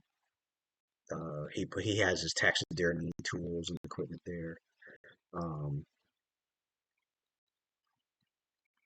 It was originally where the telescope was for the observatory, but that's been taken out, and then it got retrofitted into like a laboratory for a necromancer. Yeah, And Filch. Filch was using this as like an operating table for like corpses and shit. But it's now whatever your characters want it to be. It's got you got laboratories up in there. His taxidermy Isn't stuff. Isn't that where Adler put his museum at? Yeah, I mean if he's got space. This place is on. So I don't even want to do a museum in the Watchtower. He might need to expand the Watchtower, make some expansions. Well, actually, I won't even have to do that because I believe, Luna is researching a demiplane spell. So, so like a door and then go to like a different dimension or something. If she's gonna be doing that, might as well make that the the space maker right there. All right. But so Delphin create demiplane. Eventually shows up. Who? Delphin. Oh. Well, he comes to the tower. He's like, all right, done my best to smooth over what I can with Lanad, who's very angry with me since the dragon was clearly hell bent on coming after me. Does he also blame us too, besides you? He did a good job slandering us out there. Although he's not 100% incorrect though. We are somewhat responsible. Don't worry, I warned him about that. I took the main blame for it. Awesome. Mainly because compared to anyone else, I can get away with it easier.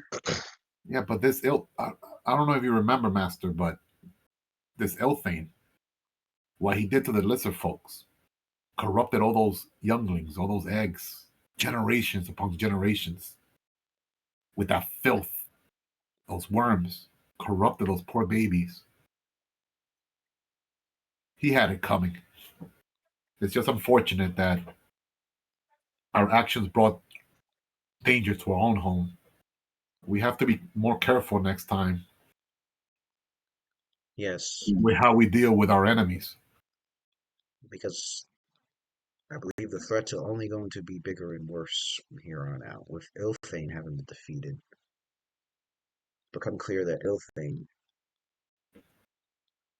most likely serves an even greater master. Now that I think about it, it's probably a bad idea if we make which is not easy to do for a black dragon of her age. I'm seriously considering that, although we have a presence here in Daggerford, it's probably better if we maintain mobile.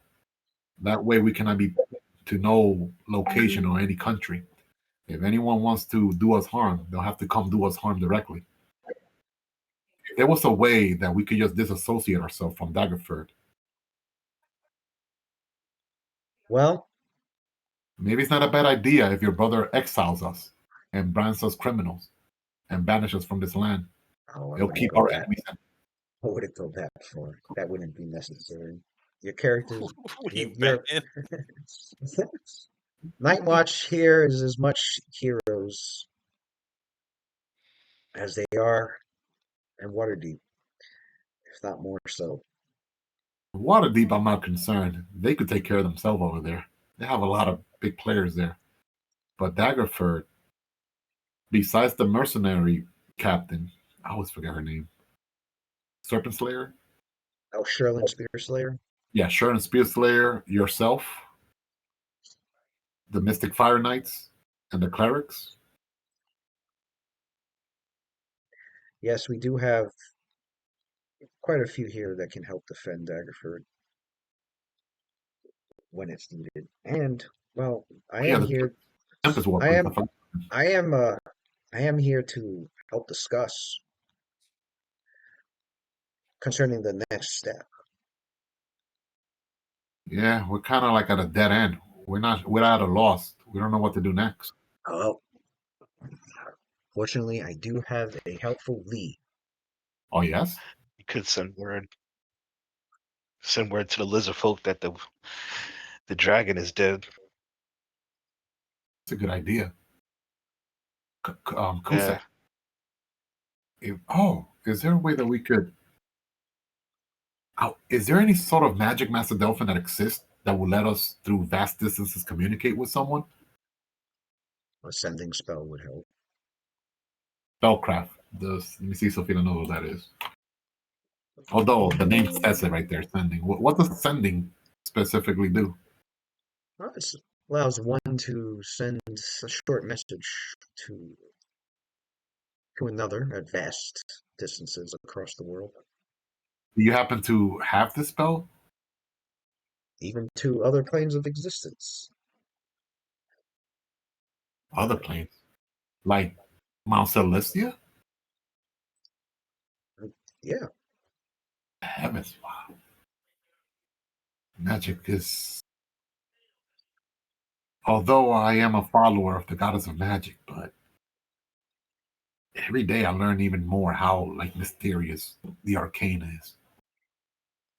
Adler was busy kind of like nodding off until you guys started talking about the planes, and then he leans in across the table, kind of just like so you have listening in. something.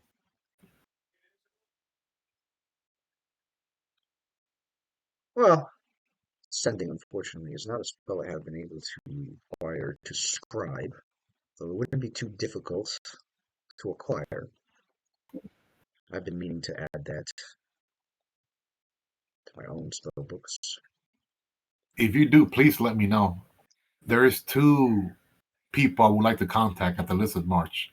Because to let me know. considering, he goes, considering that I have, well, until recently, and I think I've gotten my fill of it after recently, I have retired from the adventuring lifestyle, so my resources are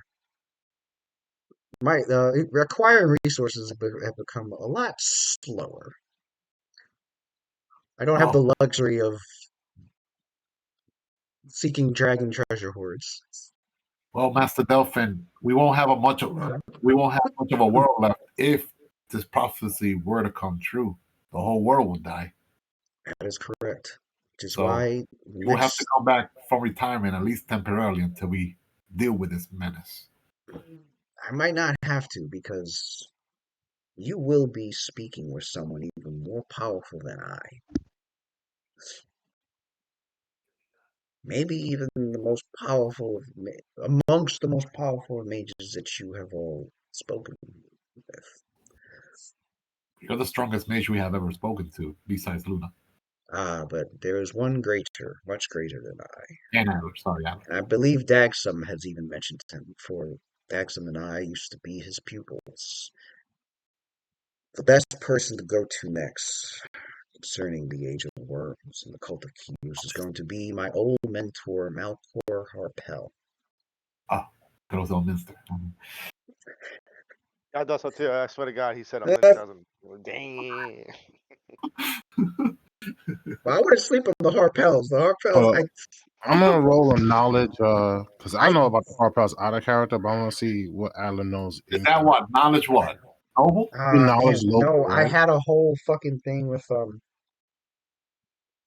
it got brought up by Daxum, Malcor Harpel, because of the letter that he wrote. And then Dave wasn't here that night, but we had Cassidy do a bardic knowledge on that. Yeah. Yeah, And I think we remember heard I was reading this whole thing on everything that. Yeah, we heard. Yeah. His name rings a bell. I remember you mentioned it before. Now, did I write it down? Been a minute. Because I read a lot, but I don't Yeah. know if I wrote it down.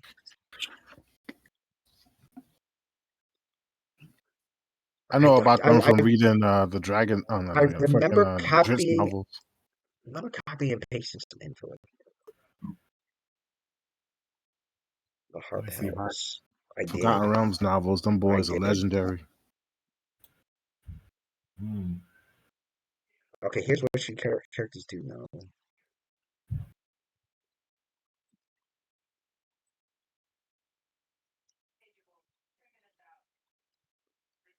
This is information that Cassidy knew concerning Malcor, especially since he used to be a Harper. How do you spell his name? Could you put the name in the chat? Did it pop up? Yeah. Yeah, it popped up for Okay. me. I should have popped up for you.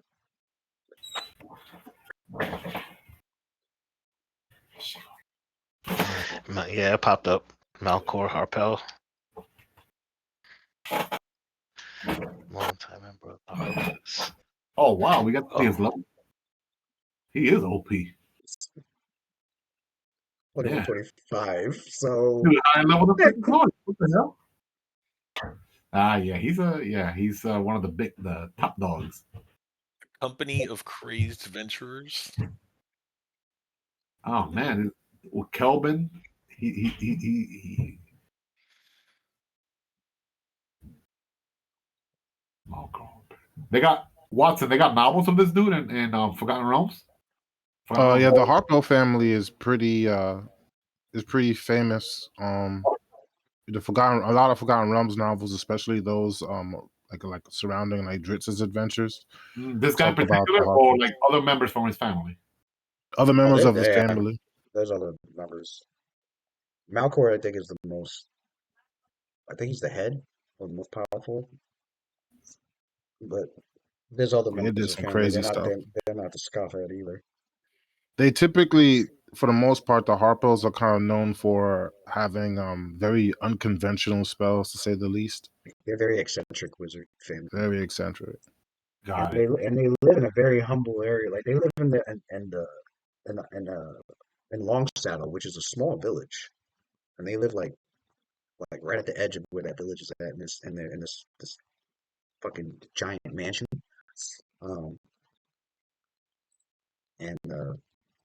Just like Elminster and Shadowdale, very like unassuming. Yeah, even though yeah, he's they live in like a very unassuming place, but they're fucking OP as shit. Well, do they still have that forest but unlike Elminster, this is a whole family of these motherfuckers. Oh shit! Yeah, is there a place of residence still surrounded by that cursed forest of like lycanthropes? So I remember like they were cursed at one point where like the forest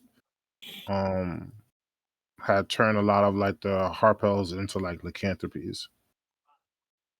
And they were trying to find like a cure for it.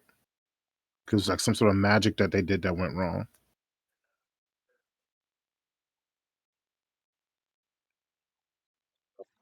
No, I'm not finding anything on that. Okay. That may just be something in the novels then. Might have been something happening in the novels with like some of them. Yeah, I'd have to. That's the only thing I don't like about the wiki is like sometimes they have stuff from the novels, but there's details that are left out.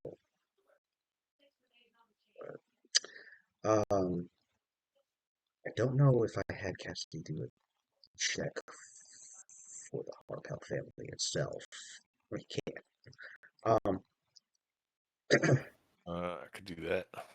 What is that? It's going to be a local check. So he's like a little different from the other Harpel. Although Marco was a Harpel, he did not share the eccentric ways of his cousins, and okay. and dying to live away from Longsaddle. So he's not like his other family members. Yeah, he has his own. Like he goes to the Ivy Mansion once in a while, but like he has his own place. Like, Yeah, I think it's like 30. I think it's like 30 miles away from Longsaddle, towards the. It's closer to Neverwinter. It's like at the edge of the Neverwinter. Might be the Neverwinter Wood. Was the Neverwinter Wood? Oh, he mastered the art of crafting magical staff, wands, and rings. Wow, I'm looking at the wands. I'm like, Okay. Wands you could do, but we don't got someone that can create staffs and rings. Now, here's another interesting thing. I mean, because the characters are obviously going to be, as Delphin's preparing to say, he's going to have you meet with this fella. Wow. Which means you'll be meeting. This is an archmage. Oh, right. Man. Which means any magical gear you don't know how to get rid of, like that sword, they'll gladly take it. Get the fuck out of here. Oh shit. And this and obviously they'll compensate for it, but right. He's epic level. He probably every weekend goes to the city of Sigil. oh, it's not even just him. It's freaking family members. What'd you get for the local check? I didn't. So all I got local water deep. I guess I don't see. Is it Then like just a regular ass doing local, or is it Then you got that ability you could do once a day to boost do you up have? skill. He doesn't have the north. Just do a basic local. Because I know like Cassidy has some ability he does once a day. But how's He that does, work? actually, yeah, he does have that. Yeah, we're in downtime. Why not? This guy's very important. Oh, that take 20 or whatever. Yeah, that's it. Take 20. Yeah, I think is what it was. Where the fuck did it go?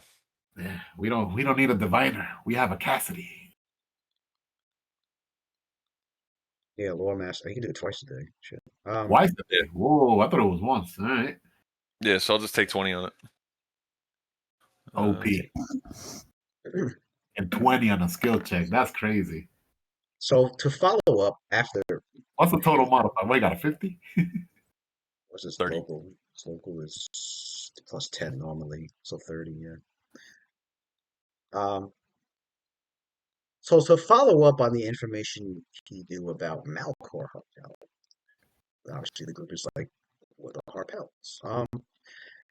So Cassidy was able to relay the Harpels are a family of eccentric wizards who, for the most part, live in the Ivy Mansion in Longsaddle, which is located further north from here, past even Waterdeep, in the Savage Frontier. And that despite their eccentricity and their strange experiments, they are well known for collectively having a vast knowledge of the history and geography of the North. And they are known to be a kind-hearted clan. But their magic was capricious, sometimes known to backfire in peculiar ways. They are also Sounds like, I don't know, we're like, they are also members of the Lord's Alliance. They are firm allies of Mithril Hall.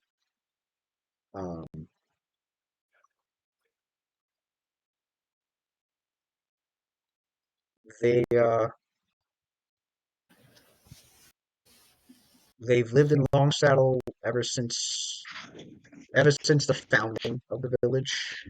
I believe the village was founded by a member, actually.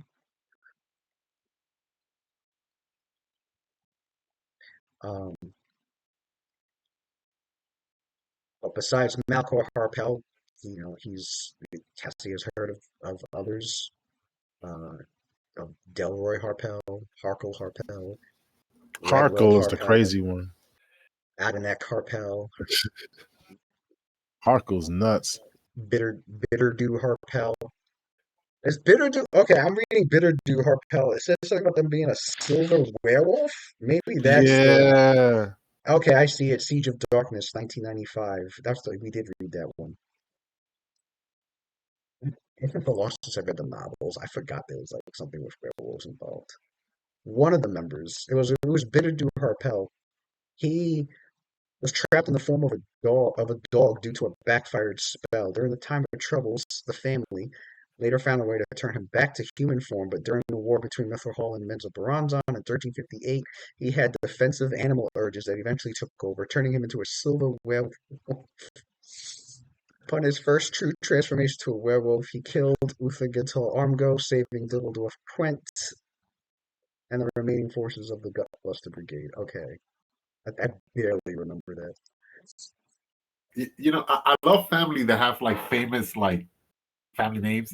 Like in Castlevania, the Belmonts. Like everybody knows, oh shit, Belmont. Like, oh. Right, yeah, the Belmont. So I would definitely look at the Harpels as something, I mean, not like the Belmonts, but like when it comes to like a family, when it comes to like a family of like magic users, the Harpels. Yeah, it's like, oh shit, he's a what? A Harpel? I don't want no smoke. Because if you take one of them down, you might bring other heat. that you don't want. They are big. They do have a. There is another family that are big rivals to the Harpels, and they're called the Talonmists. The Talonmist family is. They also mages too. That I don't know about. That's news to me. Are they mages too? There's not a lot. There's not a lot of information because I wanted more information on the Talonmist, and there really isn't many. It's just it was just a blurb in a second edition book talking about the Talonmists family and how like they're rivals to the Harpels, but like other than that, like there was nothing else. Even in Final Fantasy Tactics, it's been decades I don't play this game. They had like this family, the main character, the Buells, like it's oh shit, it's like a very prestigious like family, even though it was like ramshackle. But what was the main character's last name? Like, I think he was nobility. It was not the leader. The leader was the other dude. Forget it. Beol, something like that. Beoulve. Yeah, right. Like, don't you remember like when people like knew of that last name, they're like in awe, like, oh shit, you're from that family. Like it's like a family of knights. Like. Oh, the ruler of the Ardenac. Ardenac Harpel is he's the head of the family. He's the head of the family. He's the chief family elder of the Harpel family and spokesman for the town of Longsaddle. Longsaddle was actually founded by a woman named Charger Harpel a few hundred years ago. He was an escaped Kalashite slave. And she helped found the village, and eventually the entire family they all descend from her. Yeah. And Ardenac Harpel is currently the chief elder of the family, who these high-level contacts this dude has. Is known to be the only Harpel who deals with the stress and headaches of the local politics, and lives in the Ivy Mansion, the ancestral home of the Harpels, which is high on a hill in the center of Longsaddle. That mansion has like a cool, unique name, Castle Ravenloft, or some shit like that. It has to. The name it's called the Ivy Mansion. Oh, okay. Wayne's Manor. The Ivy Mansion, the magical home of the famous Harpel family. So that. Yeah, let's get the shit. That's what he brings up, because you will be meeting and speaking with my mentor now, Harpel, who will have both the magic and the knowledge to be able to easily help you with your next lead, attempting to stop the Ebon Triad and the Public Keys from accomplishing their goal.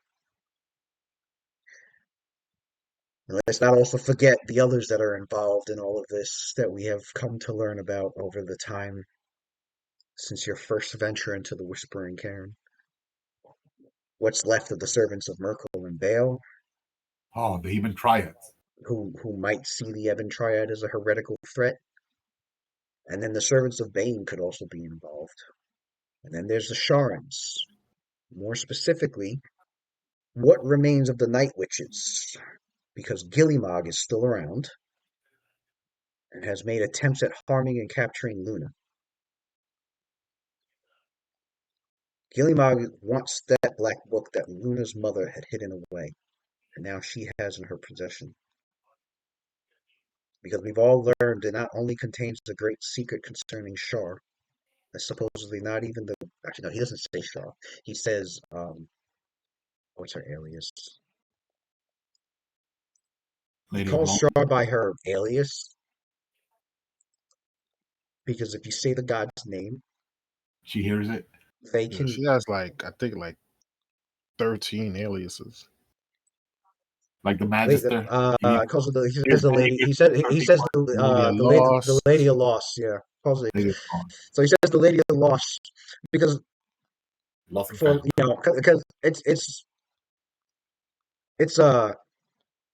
in the Forgotten Realms, if you say the deity's actual name, there's always they'll hear you. They'll know you're talking about them. So that's why they got so many of these aliases. And game mechanics, that's actually true. If you say the deity's name, they can, depending on how powerful the god is, they know who said the name, and I think they know they can hear the next 13th sentence. like 20 words or 20, depends on how powerful they are. Like they can hear like a little bit of what you're saying about them. And so if It's the same thing with the Magister. the They could do that Magister. too. Okay, the chosen and Mistra get it too. Yeah, the Magisters, if you say their name, they hear like the next 13 words, something like that. And then that's it, yeah. That's useful. So so a lot of people have this superstition of like, it makes sense. If you don't want to alert the gods' attention, don't go call them by their actual name. So he says the Lady of Loss because he doesn't want Shar to be, especially her. She's a goddess of secrets as well. This is a secret that she doesn't even know, and they don't want her to know. Nobody wants her to know, but concerning a great secret of the Lady of Loss that supposedly not even she knows about. Well, that's a well-kept secret. And yeah, your characters have learned that there is a which you fill into Xander and Cassidy. Yeah. That the book had revealed that millennia ago she was exploring the far realms. She in her battle against Mystra and Selûne, her eons long battle against Mystra and Selûne. It started with Selûne, and during the battle, Mystra was born from their conflict, as the stories go. Okay.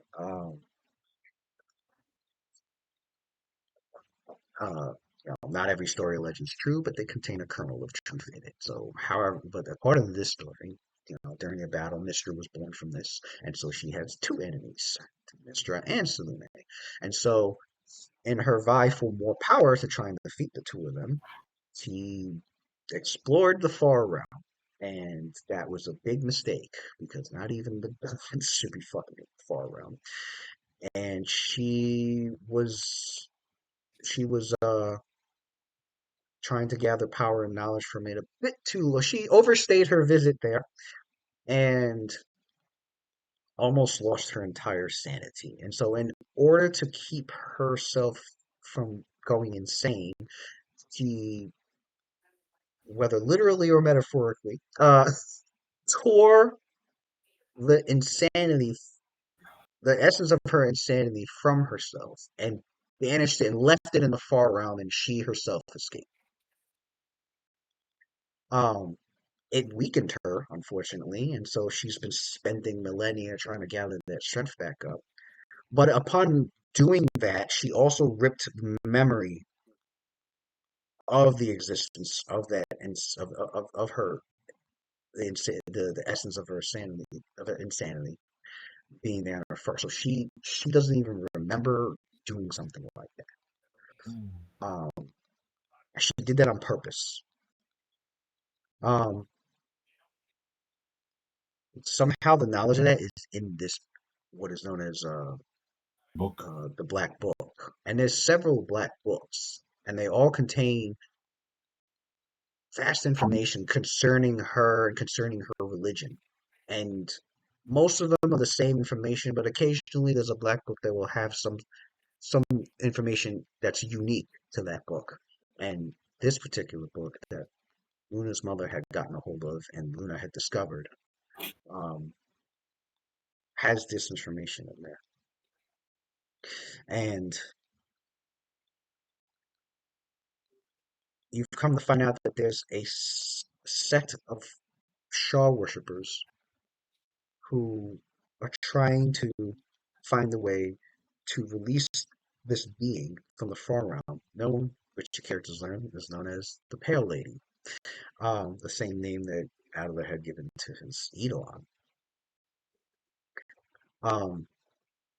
They've been trying to devise a way to free her so that she can reform with Shar and basically make Shar very powerful so that she can overtake Selûne, finally defeat her sister once and for all, and then eventually Mystra.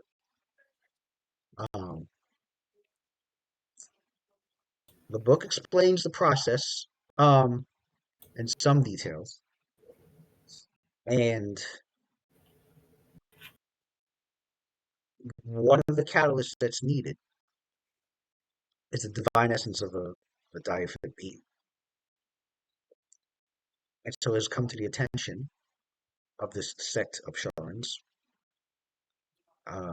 which I guess the characters haven't really dubbed them a name, but the Pale Lady, call them the sect of the Pale Lady, basically. They are interested in the Age of Worms because they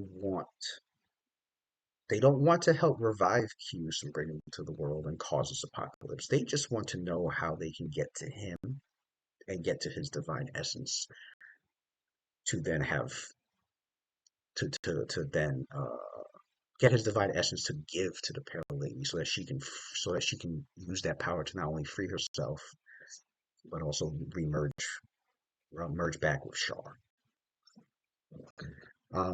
So that's why they want Kyusa's power. Then you got the cult of Kyus who want their god to come back, and then you got the Ebon Triad who want the same thing that Shar want, that the Sharans want. They want Kyusa's divine power, but to mold together three other deities, Baal, Merkel, and Bane, into one super overpower, so that it becomes an overgod and can destroy Ao, the actual overgod of the Forgotten Realms, so that their new overgod can take over.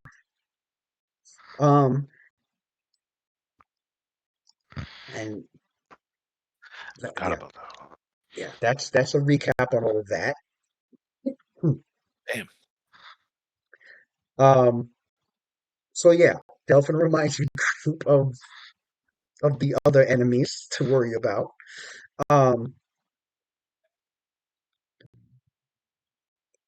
He also mentions Pius is a demigod, and thus marks him as an easy target to steal divine power from, of which the Lady of Lost's essence of insanity that is stuck in the Far Realm would be able to not only enter back into the material plane, but reunite with the Lady of Darkness herself, granting her a great increase in power, which would be a threat to the balance of all Faerun for her targets. Would most likely be going after Selûne and Mystra, the two that she despises the most. It's come to Guillemog's attention that Luna survived the raid that was made against the Night Sisters, the Night Witches. I said Night Sisters, I'm thinking of fucking Star Wars. The Night Witches. Because originally the intent was to slay every member of the Night Witches to destroy the secrets that they held. Which means Guillemog had to have been going after her so that they can learn from Luna where her mother had hidden the Black Book. The Black Book that you have learned she had taken from the Shadowdusk family of Waterdeep. And so it appears that the Shadowdusk noble family, they had this because the book had told them those great secrets, and it had corrupted them into desiring to release the Pale Lady from the Far Realm to reunite with the Lady of Lost. According to what has been learned, they were perfecting a complex ritual that would transfer that magical power of the summoners, were mastered creating eidolons that siphoned minuscule portions of the Pale Lady's essence. And at the center of it all would be the one chosen to be the key. And he glances over towards Adler. The key to unlocking the rift that would help Pale Lady enter into this world. But the catalyst needs the greatest of energy, and what better than divine power from a god? So Kyus has been their target, meaning this sect of Sharans would be enemies of the Ebon Triad, as well as enemies of the cult of Kyus, but still your enemies as well. Could prove as an advantage, considering that it's now a free-for-all, as opposed to all three enemies forming against you.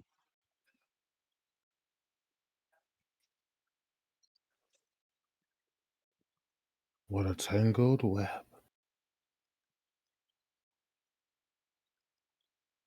Well,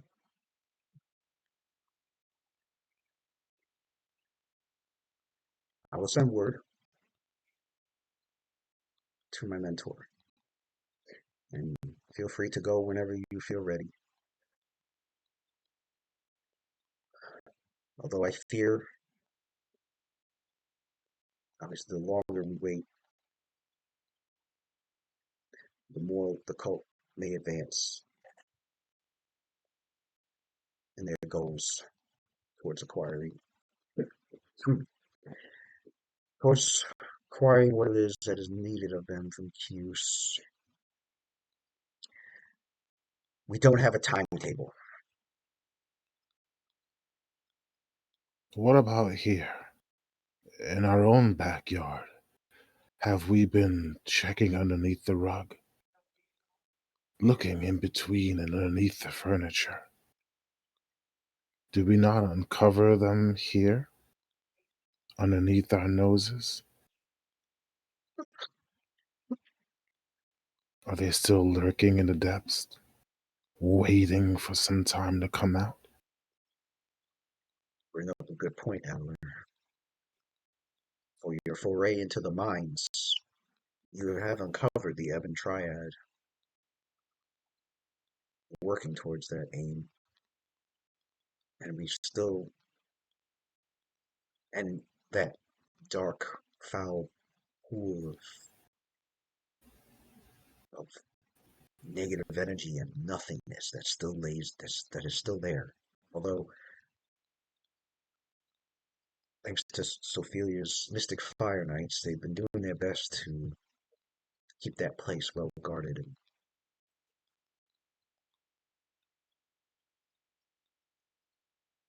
as for any other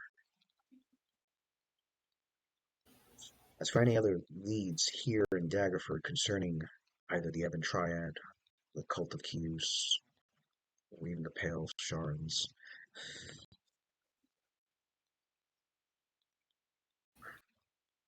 I personally have not come upon anything. It probably would be good to gather information around just in case. Lou, wasn't there something that you had? Something in the sewers with the Sharans in Waterdeep. I think you had me involved with pre-meeting the Night Watch. I'm trying to remember the exact details of it. I can't recall it off the top of my head. There was some sort of mission into the sewers. Oh my god. Wait, I wrote it down actually. Is that at the bottom? I wrote it down. Hold on. Where do I type it at? Where is this? Shit. I know I wrote it down somewhere.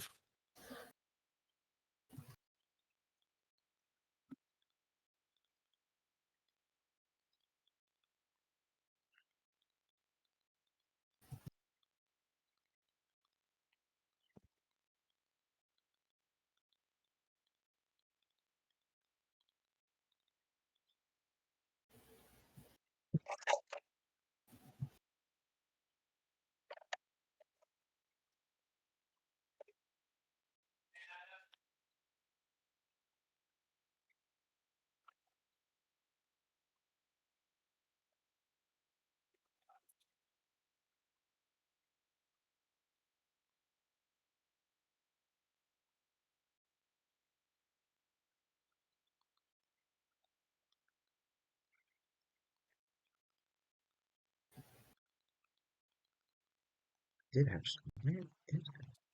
Son of a bitch.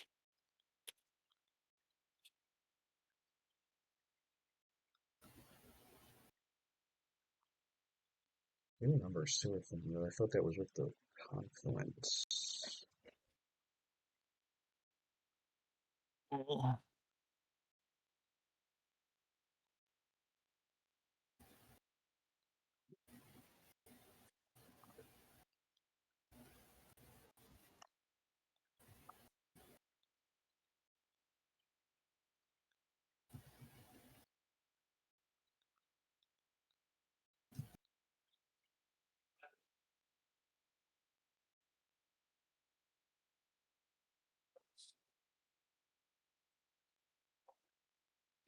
This first emotion.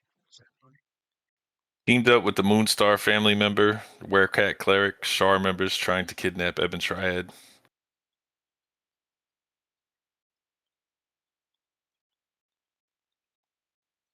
Oh, so you do have. Investigated Shar worshippers. Yeah, you did. Investigated Shar worshippers. I think they were the same ones. I gotta get more details on that. I gotta make up more details on that thing. The Moonstar thing definitely, because the Harpers is still, the Harpers and Moonstars, they get along. They essentially kind of do the same thing.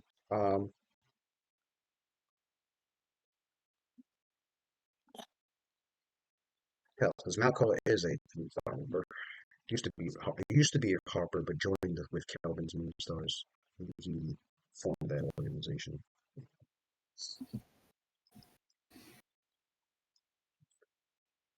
So yeah, I guess he has had dealings with Sharns before.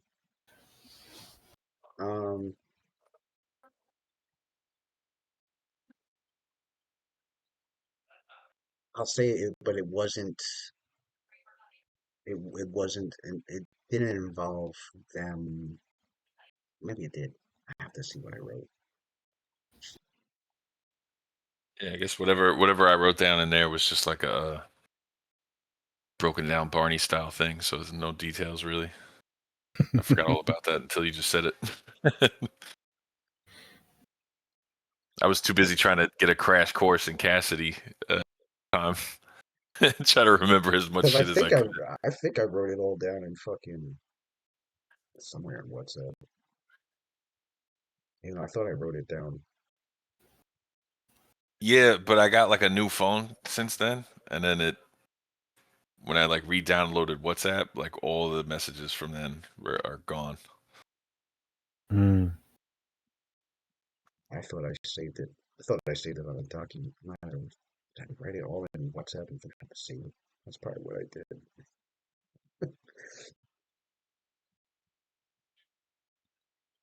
What's this? Singles. Oh god.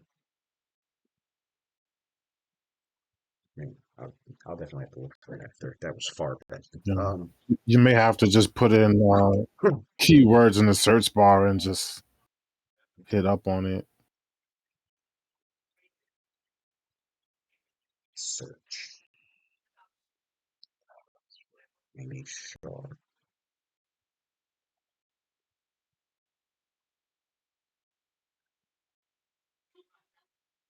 No, Shar, not shared. Not shark. Right, it's gonna be like. I know for me, I got such little space on my phone that recently I had to like clear my whole cache of all of like the media and stuff that I had in like in the app. So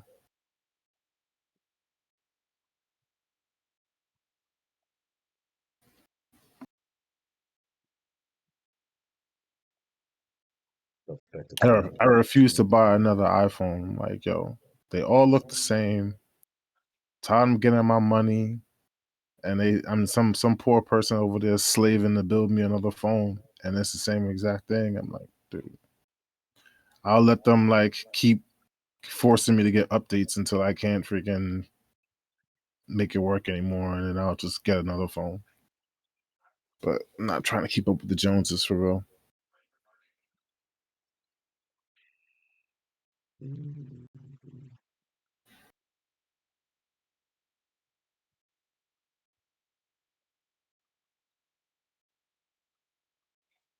Oh. Did I send it as a document?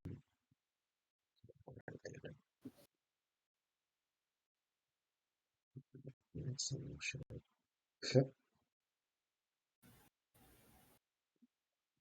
got to be in here. I just don't remember when. I'm still seeing a lot of Rakeem stuff. I'm trying to see when I first brought up Cassidy and this shit.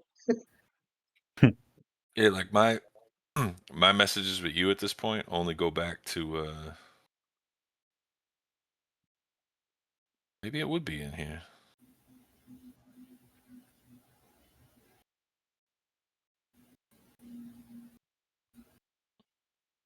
Still the key.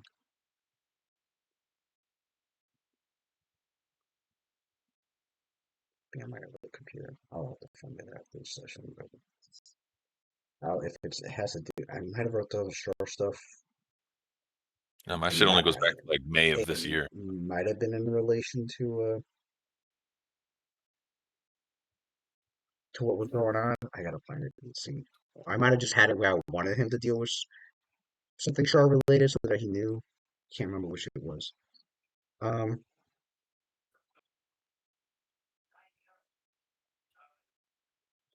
Let's see. Oh, so Delphin, well, if you guys need help with anything else or any more questions, I'll be going back to my newly reformed tower. I thank you again, Cassidy, for that concert. It has Pleasure was all of mine. it has healed Daggerford in more ways than one. Least I could do it, especially to try to get the people off the backs of these fine folk, and then hopefully clearing them of any sort of blame. And so, I do have stuff for each character here. For Adler, I want to say that I need to mention that during the concert, while you were focused on doing some of the theatrics and the visuals with your summons, magical abilities, you had Addie with you, and she was there during the whole thing the entire time, up until the final song, like the final song, the one that Cassidy had sung in honor of Sophilia's mother, the song that she sang, that she was well known for. When it got to that song, she apologized. She goes, caught her going. She goes, I'm. She looked just kind of like more, kind of disturbed and a little frightened before she's like, I have to go. I'm starting to feel very, very tired all of a sudden. Thank you so much. I'll see you again. And like she, that was when she had like left.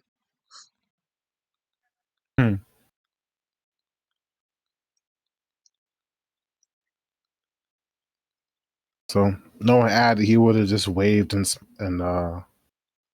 let her go. Would have greeted her and said, "I'll see you again," and then would have went back to making sure that the aboleth was keeping things intact and not enslaving people. as aboleths tend to do.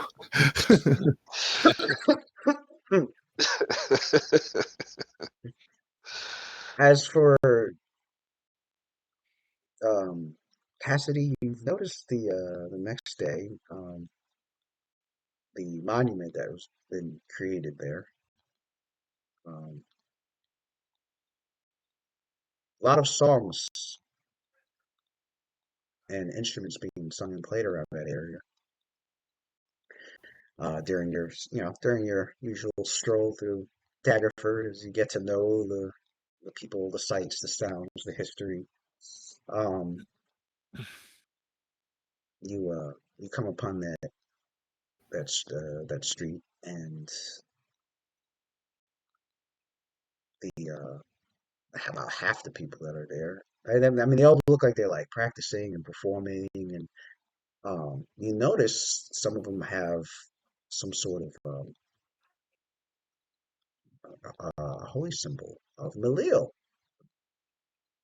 And you notice half of them spot you and they come rushing towards you and blink. This man's a star. Boy. Superstar boy. And you are just hit with a barrage of, oh, want to know how you played that, or hey, can you teach me how to do this with this instrument? And it's just a barrage of, have your autograph, and barrage of all sorts of questions and fan stuff. Cassidy would definitely eat that up. He'd be all about it. Spend as much time as possible answering questions and messing with people. And then you hear like a sudden choir of voices sing out. Sounds like a trio, and like it kind of like sort of stuns everyone for a moment, and then they separate as they allow three figures to walk forward. These figures are more dressed in the garb of priests, adorned with crimson and gold colored clothing, and with metal chimes about them, usually worn as earrings, anklets, or bracelets.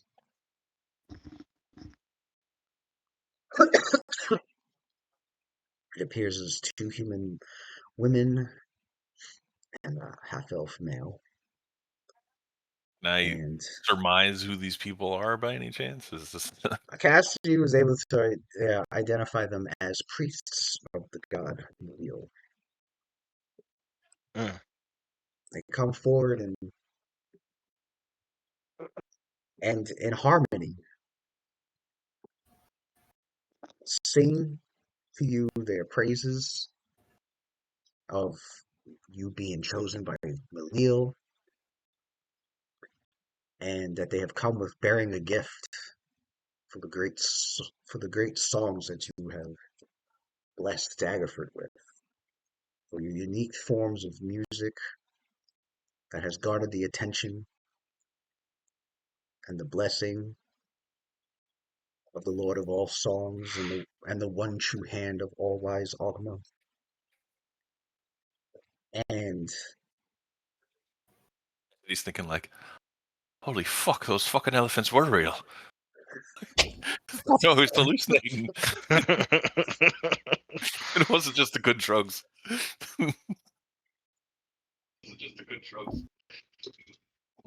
and they go, we have come from the city of Waterdeep to present to you this.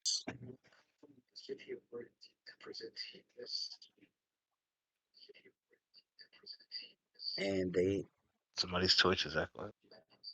Yeah, somebody's Twitch is acting.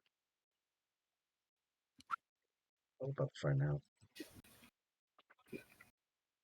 testing. It's from Rick's, I think. Yep. Dash it down.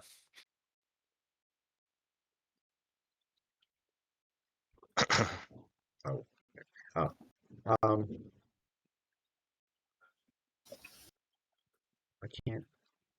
Oh, that's why. Are you serious? Anyway, they go to hand him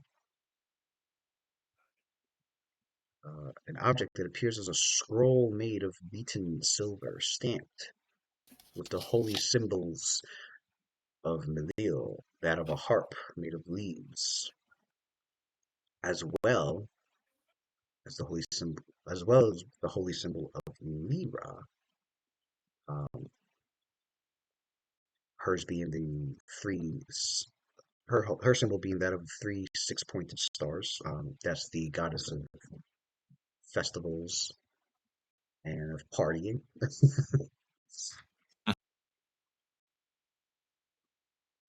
I think dance, but mainly parties and festivals, celebration, and joy. We give you the gift of the joyous star song.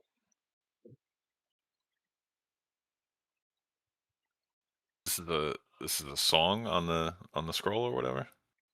So yeah, you take the I'll small take it. object and open up the scroll to see that there is a couple of verses of a song, but it's much more than that. Cassidy knows of the power of what is known as the Joyous Star Song, for it bears the musical notation and lyrics for an inspiring song. And should you sing this while using your bardic performance, um, you add a +2 sacred. Yeah, you can add a +2 sacred bonus to the DC of bardic performance if it had a DC to it, like suggestion or. Oh, that's sick. Damn. Um, he takes it and makes like a very showy bow out of it and everything, and he's like, "Oh, thank you very much from the bottom of my heart. I appreciate the gesture. I really do.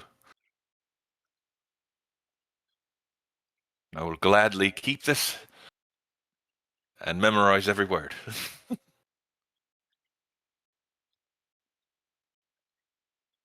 They all nod their heads and they memoriously sing praise upon Cassidy, and everyone else starts to sing along as well. And then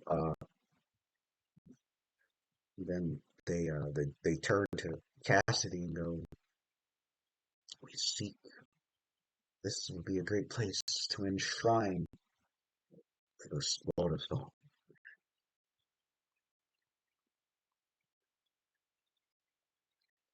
And you shall be a star." Which is definitely a great honor from the priesthood. They plan on building a shrine, and Hmm. usually each shrine that they have built usually is sometimes dedicated to like a great performer, and it appears that they have chosen Cassidy for this. Well, I honestly, I at a loss for words here for a rare instance here. I don't even know what to say. Thank you. This is a incredible honor. I don't think I did anything anyone else wouldn't have done.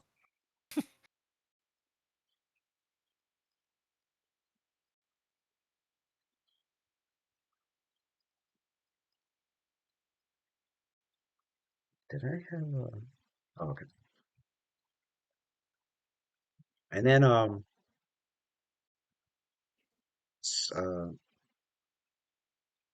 think Cassidy knows Samus. Samus is the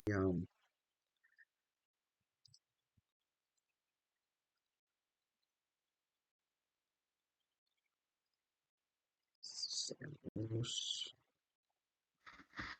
He's one of the local bards. Damn it! What was it? Oh wait, I think I have this info. Do I? Do I? No.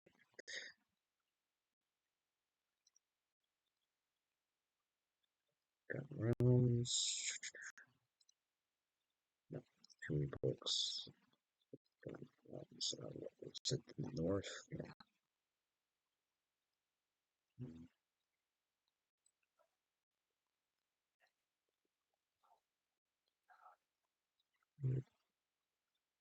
That's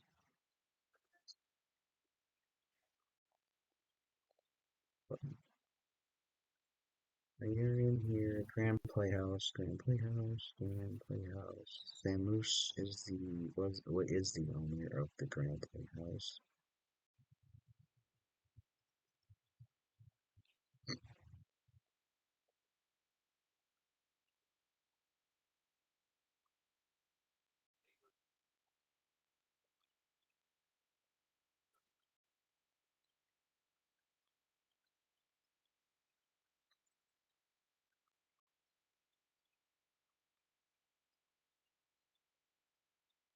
Is it? Okay, I pass it. Delphin's Tower, Ducal Castle. No, no.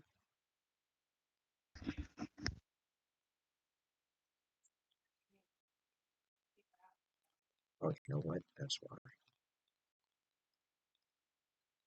Let's go back to Daggerford.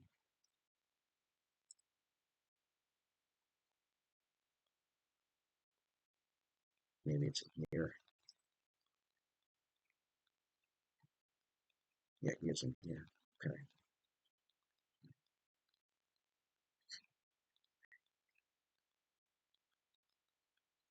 Yeah, I have them all the way at the bottom. Okay. Samus the Rapturous Songster.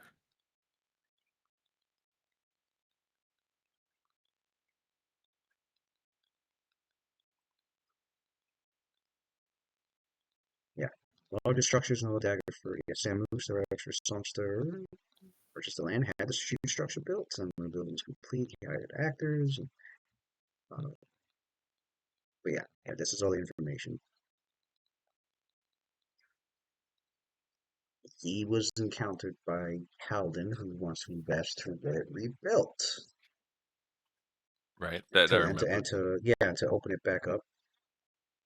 But you see, so Samus, he walks over to Cass and he's like, "That, my friend, wow, not even I have gotten such an honor. You should be proud. It takes quite the talent and quite the gift to garner the attention of the Lord of all songs." Well, that's appreciate the words from the, especially coming from the Rapturous Songster, such as yourself.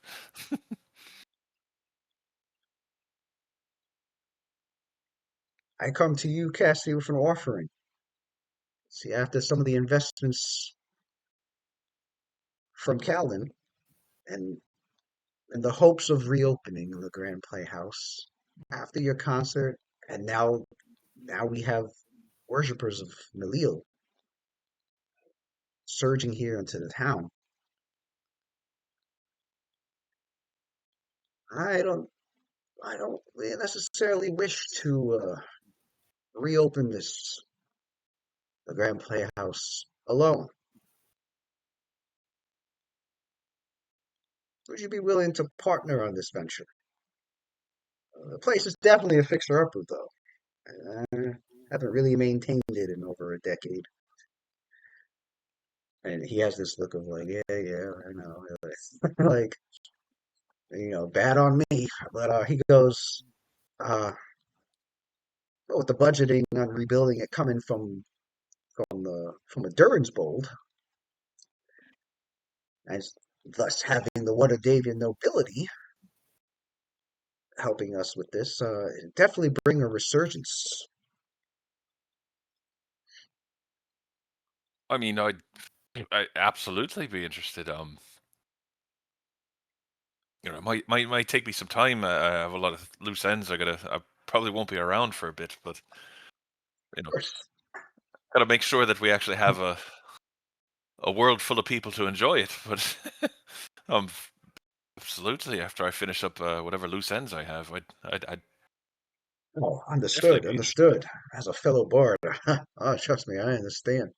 The call to adventure, the call to explore and experience the great arts, and to inspire our creativity and our soul. Yes, I understand. The offer will always be there when you feel ready.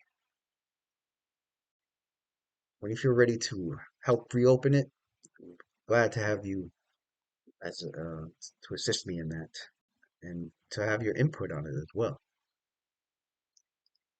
Well, there's so much you could do with that space. So much room for activities. But I thank you. It's a very generous offer, and I'd like shake his hand. He shakes his as well, and he goes, and with that, um,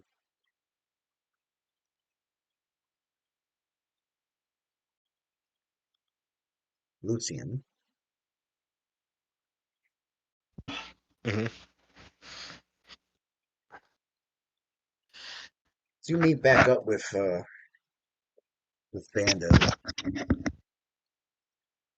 and you guys, Oh, my man Bando.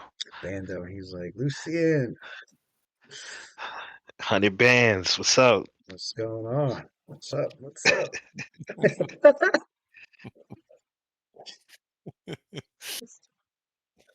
Hell. So tell me of your latest ventures.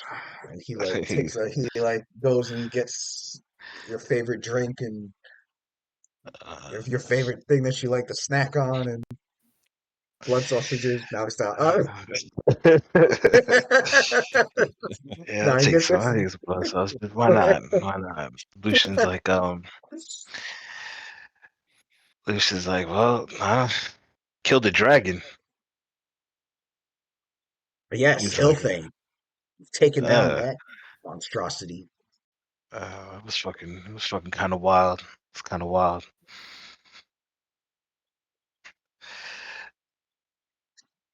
Tell me more. Tell me what happened since you left Daggerford. We've got time up until I have to open this place up for some of the gambling, which I'm sure you kind of missed. Although I'm sure you've gotten plenty of that action back in Waterdeep.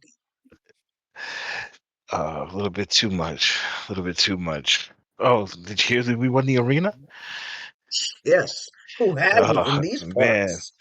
it said Lucia pulls the belt off out of the bag and lays it on the table, and he's like, He looks it "Look over look like, at this shit."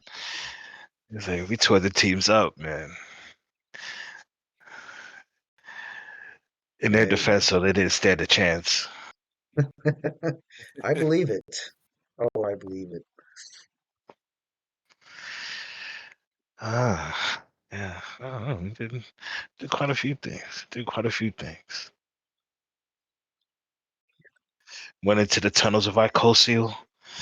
Managed to, I don't know, get some bullshit weapons that we can't even. Lucius said, get some bullshit weapons I can't even use. You know, I can't use a sword like that. That's a pretty looking ring you have there, though. Lucius looks at the ring and is like, this thing? I was like, yeah, it's kind of fancy. I don't know exactly what it does yet, but Oh, you've I'm got gonna find out. the group has the magic to discern, to uncover the powers of that. No problem. Yeah. Uh, I'm sure Adelara Luna knows what the fuck this is.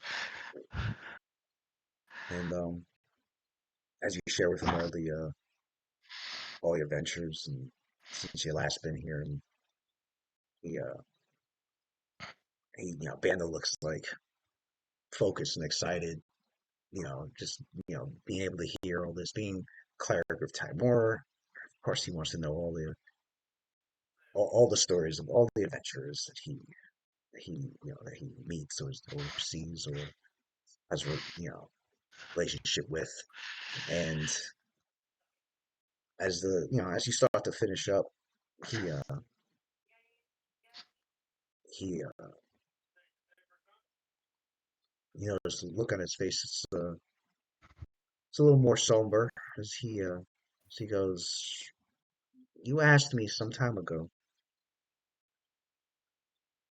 I got anything that could help you on your search, your quests concerning the Ebon Triad or anything in relation to your father, Mod. Shit, it's been so long. I damn near forgot.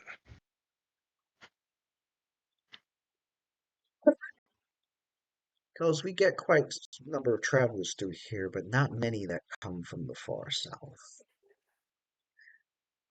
And then he leans in and goes, until recently, I hope this can be of some help. I've managed to learn at the Lady Luck Tavern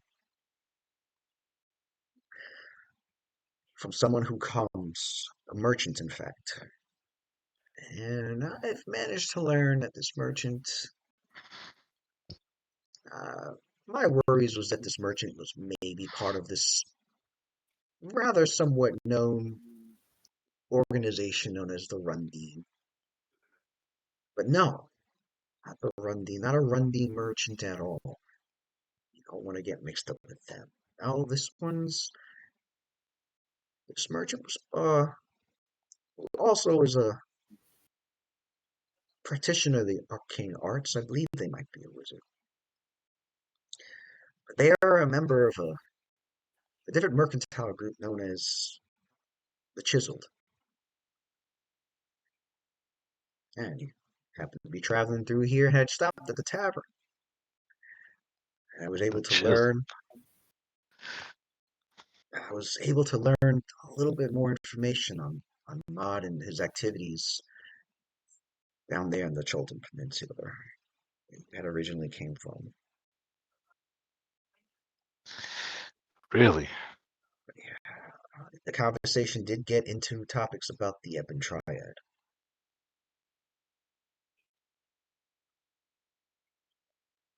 The Ebon Triad, they apparently weren't really big opponents, one would say, down in that area. There was a small sect of them, and they did cause some trouble for the city of Cauldron, which were stopped by a group of, well, from what I hear, a very well-known group known as the Vindicators. Lucian's like that name. It's familiar.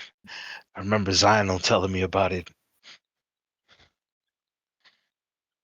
Well, the Vindicators had stopped that group of Ebon Triad members, but not all of them. There's one remaining, although he's a former member. Goes by the name of Gugobras. He's a fire giant and a well-known smith. He apparently lives he doesn't live in Cauldron. He lives in a region down the mountains from there to the northeast of Cauldron, in a place known as the Demon Scar.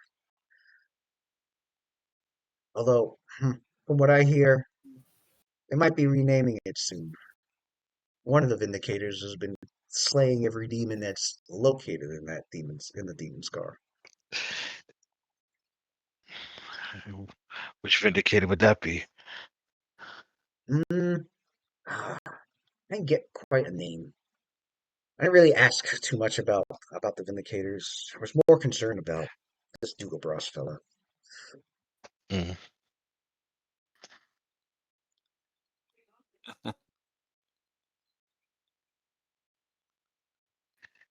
But maybe if you ever find your way down there. Saitama, that's his name. Fucking Metzor. Anyway. You knew what I was talking about, yeah? Of course. The Yeah. one-man army.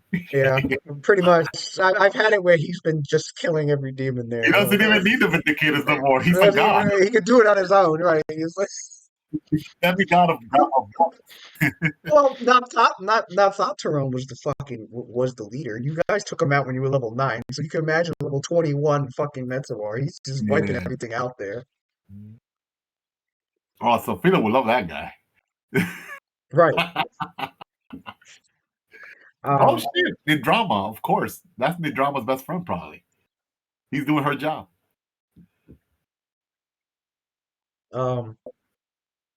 Where he goes, yeah. Should you ever find your way down there, I would, I'd maybe take a trip to the Demon Skull and find this Dugobras. He might be able to give you more information concerning Mod and anything else involved in the Ebon Triad.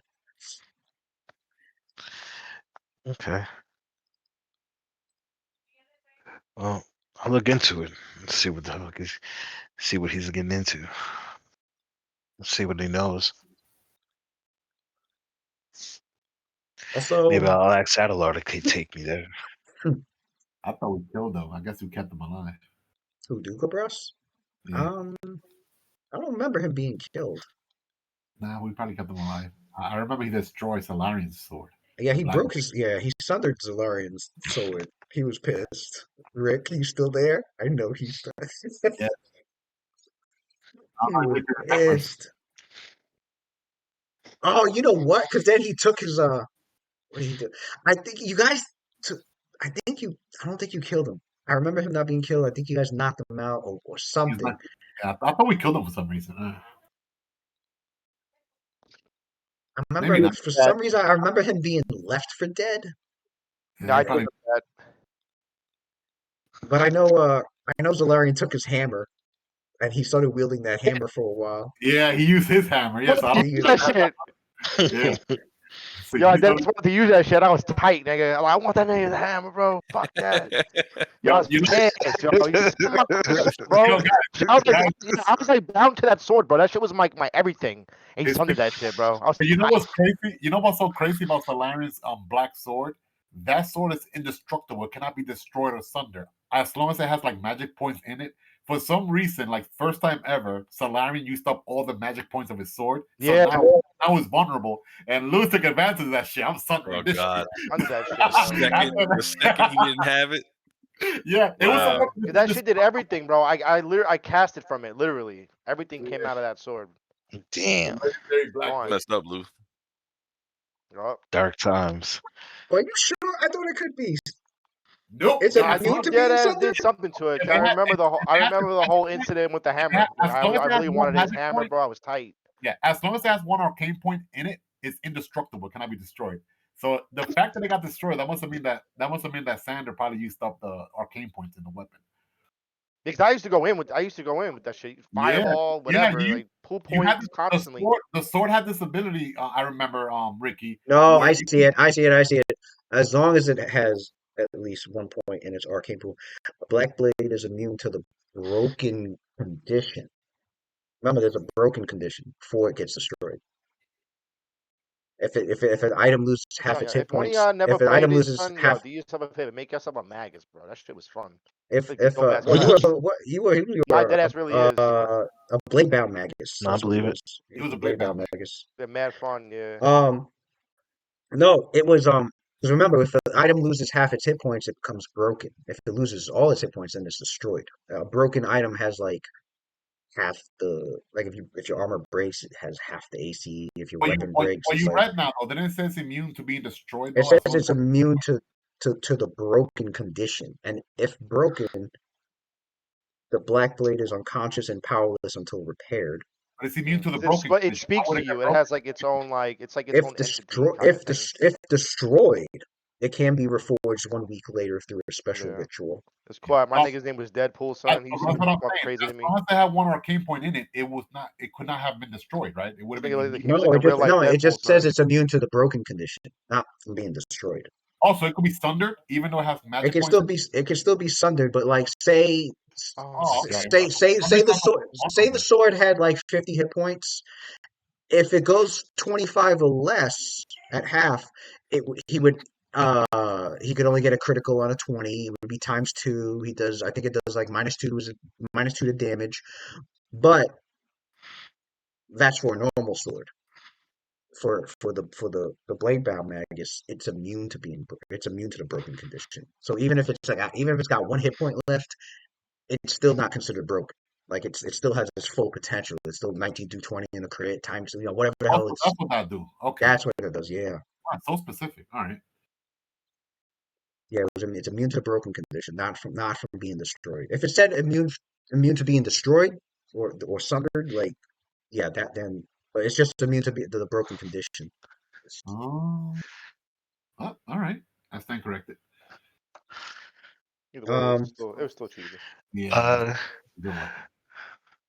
Lucian kind of Lucian talks to Bandover real quick. He's like, I've been having. He's like, I have something else to tell you.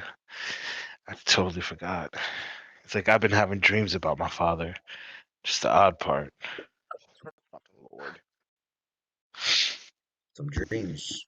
Well,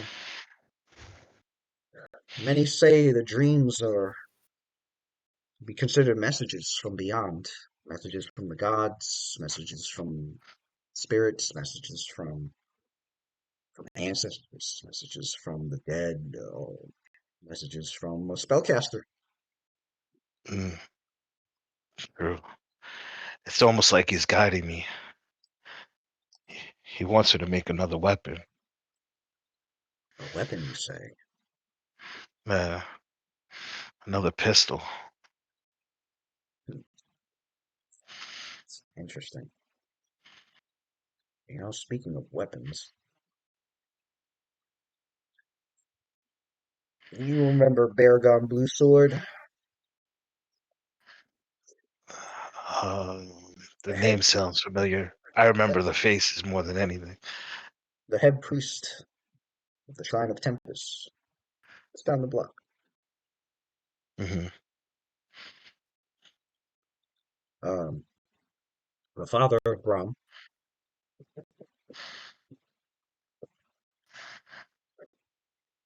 I would, concerning weaponry, I would,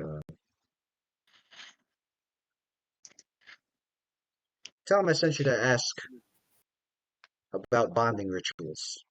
I think it's time you learned about one of those. Bonding rituals? What is that? He leans in, he's like, yeah, have we had anybody use one? Oh, we Yeah, did. Darius. Darius used one. Yeah, that's right. He goes, a bonding ritual. They involve a combination of a great tasks, followed by a ceremony of sorts. It allows one to, at the end of the ceremony and after sacrificing much in the materials and necessary to forge this bond,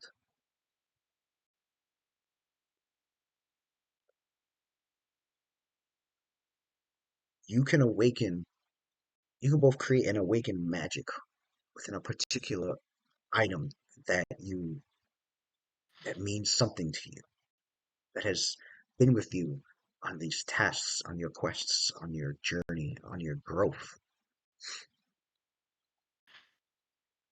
They come in many forms, but each form still accomplishes the same purpose, establishing that bond between you and your item of choice, whether it be a weapon, a cloak, an amulet, a shield, your armor. But one can only bond with one such item.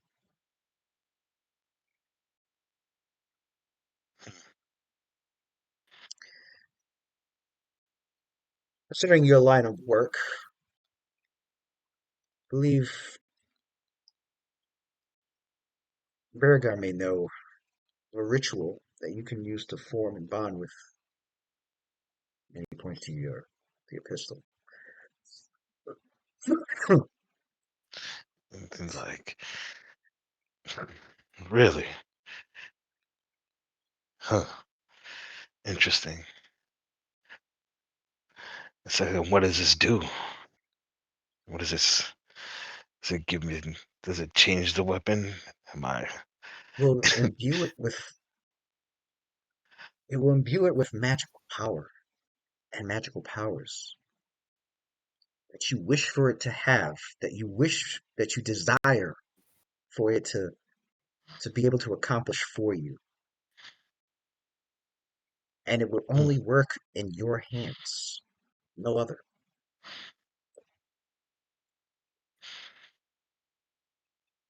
So what he has introduced to you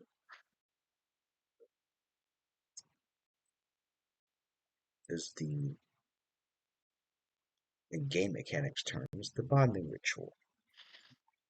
Fantastic. But yeah, there are different rituals. You will perform a task, and once the task is complete, you perform a ceremony. And the ceremony, once that's complete, which involves My bad. I'm back. I needed coffee. which involve the ceremony also involves using up resources in the form, game mechanically speaking, in the form of like gold piece value or GP value. Okay. Basically, you can um, use a bonding ritual to like make your own magic item, and it only works for you. If you did it like say on your pistol, then if you wanted your pistol to have another +1 bonus and a flaming property on it, like you would do the task of the ritual, you would do the ceremony after the task is done, you would use the GP that you need to get it to get it those abilities, and boom, the weapon has those abilities, and it only works in your hands. And that's permanent? Is it a permanent bonus, or is it like until I change it? It's permanent until you add until you add more to it or change it. Yeah. Oh, you can do as many bonding rituals as you want. You can only do a bonding ritual with one item. Okay. Like, but you can imbue it like You can do it as many times as you want. Okay. To the normal limit of any magical item, like +10 total, +10 bonus. Oh wow, that's crazy. But there's various rituals. There's the ritual of blood, the ritual of dread, the ritual of faith, ritual of fire, ritual of magic, ritual of purity, of honor, of song, of theft, ritual of travel. I'm trying to make a new one. I'm trying to make ritual of luck, but I just need to figure out how I want to write it. Because I was thinking of I wanted Bando to be the one to like teach them. Actually, I'm still gonna have Bando teach it, but I haven't written out the mechanics. I haven't written out the mechanics for it yet. Nah. But the one he's having you go talk to Baragon about is about the ritual of blood. You forge a bond with your chosen weapon by using it to defeat a powerful enemy. Prerequisite is base attack +3, which of course you already had. The task is you use the chosen weapon to strike the killing blow against a creature challenge rating to at least 2 higher than your level. So if the dragon, 13, the dragon would be definitely would count since the dragon's challenge rating is higher than 15, definitely higher than 15. Yeah. Nice. The creature must be an aberration, animal, dragon, giant, magical beast, monster, humanoid, or vermin. Within 1 hour of completing the task, you must complete a 15-minute ceremony of respect for the vanquished foe, during which you would anoint both yourself and the weapon with the creature's blood, or a similar sort of bodily fluid. And once that's done, whatever. Say you wanted to add another weapon property to it, and you had the money to do so, you would use at the end of the ritual, you would use those resources, and you'll have that property added to your weapon, and it would only work in your hands. So, what is the property of the ritual? Anything. Oh, just whatever. Okay. Yeah, whatever you want. Yeah, whatever. Lord. Basically, it's a way of letting Lucian make his own pistol the way he wants. Yeah. And it only works it would only the magic properties that he puts into it will only work for him. Rely on a spellcaster to do so if somebody were to steal his pistol, it would just be a +1 distance pistol, but it wouldn't have all the other properties that you put into it. Gotcha. Crazy. That goes so well with the other shit I just took with the warrior spirit. But there are other rituals. You don't always have to use ritual blood to. Yeah, no, that's dope. So the ritual blood just gives you It's just a method of. I know. Does it give you any enhancements or anything? Or? It does give you. There are benefits to each. It's like a minor bonus. Ritual. It's like a little minor bonus. With the ritual blood, it will give you +2 bonus on knowledge checks related to the creature of the same type that you killed. Okay. For example, defeating a wyvern as part of the ritual blood, will give you +2 bonus on Arcana checks regarding Get your little, dragons. get your little smarter killing dragons. I like it. I Yeah. like it. Killing an outsider +2 against evil outsiders. Yeah. Does So, a yeah, demon there's count other. too? What's the ritual? I forgot the. Yeah, Does demons would did count. the I think it said Mind did it say Flayer? outsider? Didn't Yeah, say that's an aberration. outsiders. It It's says an aberration. Yeah, the mind flayer would count. It's an aberration. What's a ritual of magic? Oh, you must successfully counter or dispel a spell. Yeah, that's for magic users. Yeah. Ritual of honor. Ritual of fire. Ritual of fire is while holding the chosen item, you must voluntarily fail a save against a fire spell cast by an enemy. Sounds like some raccoon shit. Right. Then you do the ceremony in front of a bonfire or simulate conflagration, and then you can enchant your weapon. There's a ritual song. Oh, wait a minute. You forge a bond with the chosen item by using it to demonstrate your talent for performance. Despite its name, Oh, I could learn some shit from. ritual applies to any kind of performance, even one with no vocal components. But you need to perform 6 ranks and something, anything. Oh yeah, perform weapon drill. I already got 3 ranks in There it. you go. Perform weapon drill. You must perform checks to earn at least 1% of the gold piece cost for imbuing the bonded item with its new ability. See the perform skill description for details. The item must be incorporated into each of these performances in some way, perhaps as accompaniment, or as a prop, or as a costume accessory. Oh, no, never mind. This ritual can be used with any amulet, cloak, hat, instrument, or vest. Okay, that doesn't work on weapons. Well, I mean, I could put it on a jacket or something. Yeah, Fuck some rituals are only for like specific items. Yeah, specific items. Yeah. it. Yeah. I mean, as long as I know how to do the rituals, I'll put it on something else. I think the ones that work on weapons, ritual of fire is for weapons. Ritual of Can you- lust. Ritual of honor is for weapons.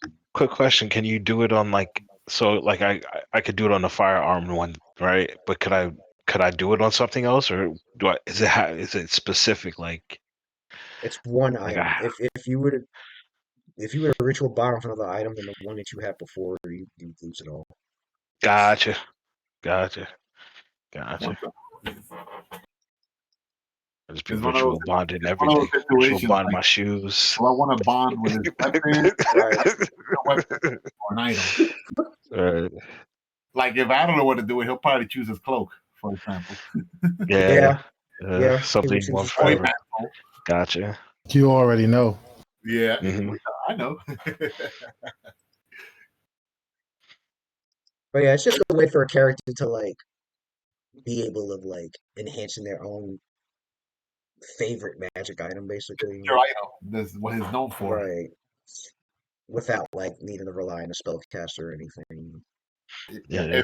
If Sophie I were like to do it with her Demon Slayer, because that's her signature weapon, pretty much. I like it. That's pretty dope because it's gonna go well with this warrior spirit. Lucian's gonna kind of learn how to contact the other side, do some shaman type shit for the weapon. I like Yeah. it. Xander, are you Go there? see Doctor Strange.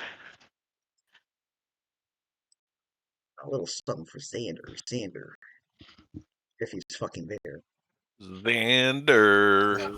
He always disappears at the worst time. Right. There's no For way this he's character. KO'd at 9 o'clock. Hey man, anything is possible. That's super old man level. He did chime in about the sword. Talk about breaking his sword again. Yeah, like when Solarian fucking jumped down to a pit with a pyro hydra and you tried to argue about it. This man got all hyped up. New abilities, all this magic. There was this Yeah, pit bro, you that broke they my had sword to... again? See? Yo, now we know the hack. Now we know the hack, bro. bro. That's the hack. You That's gotta the hack. mention. You gotta mention. Mention fucking Zalarian every time, bro. Broke the sword. Gotta every mention time. Solarian, Just- man. All you gotta do is slander Zalarian and he'll show Zalarian. up. Man, the Solarian, man. High level items I'm about to receive, and I'll show up every time. I guess you got that you got that chosen ability, chosen initiative. Whenever you hear Zalarian's name, you hear like the next like 13 words Here's the next afterwards. 13 words. Yeah, he does. Yo, his left ear was ringing. Yo, they're talking about Man Solarian again. I gotta go over there. Put people in check. Yeah, but what was the question? Who's that? Xander. Yes, sir. Just Eddie. Well, you're You have been chosen. so while you're in Daggerford, as the team's preparing because it's going to be a journey to get to Long Saddle, which is where Malcolm Harpel and the Harpel family live.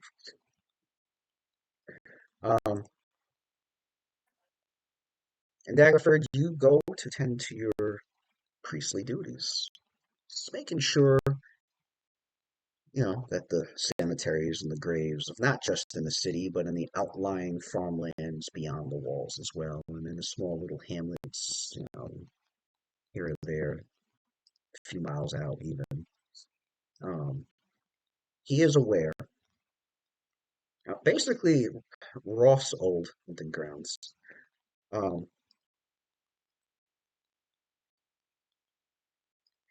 And he does know of a couple of contacts here in Daggerford from when he was last here, in fact. The people are still very grateful for what he has done in uncovering a sinister plot involving the cult of the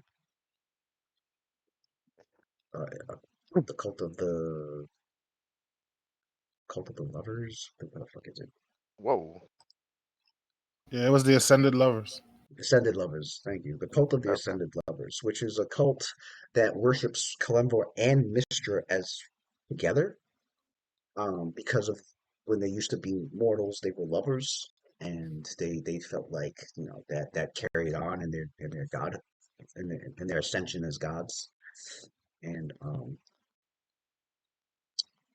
both churches are like, really only supposed to have one patron deity. This whole having two patrons thing it was heretical, but it wasn't dangerous. So Church of Kalimdor was like, keep an eye. Originally, I told Roth to keep an eye, and he got distracted with many other things and failed to keep an eye on the cult. And so Xander had to do it in the past. I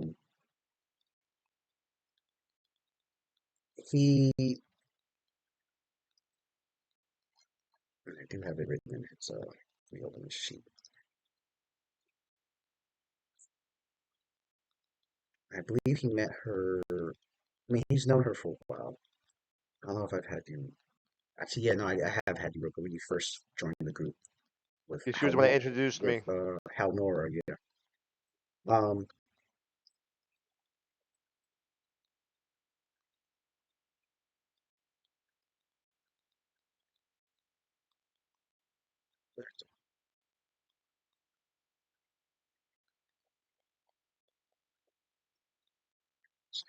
It was during between level 6 and 7 in your history here.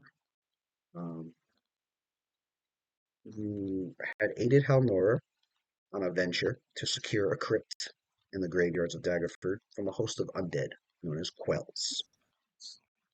And it was there that she said that they could enact a shrine to Kalimdor now that they have cleansed the place of anything related to Myrkul. Because the two of you defeated these undead beings known as Quells. They were the undead. They were these undead beings that had a hatred for the gods and for priests.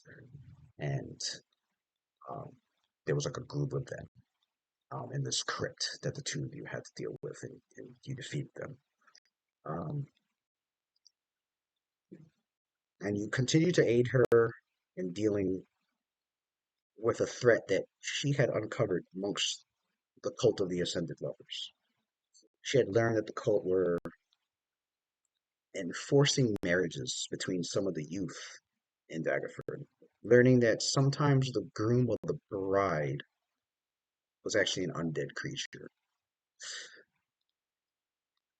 And you learn that it was an attempt by the cult leader to control various members of merchant families and nobility in Daggerford.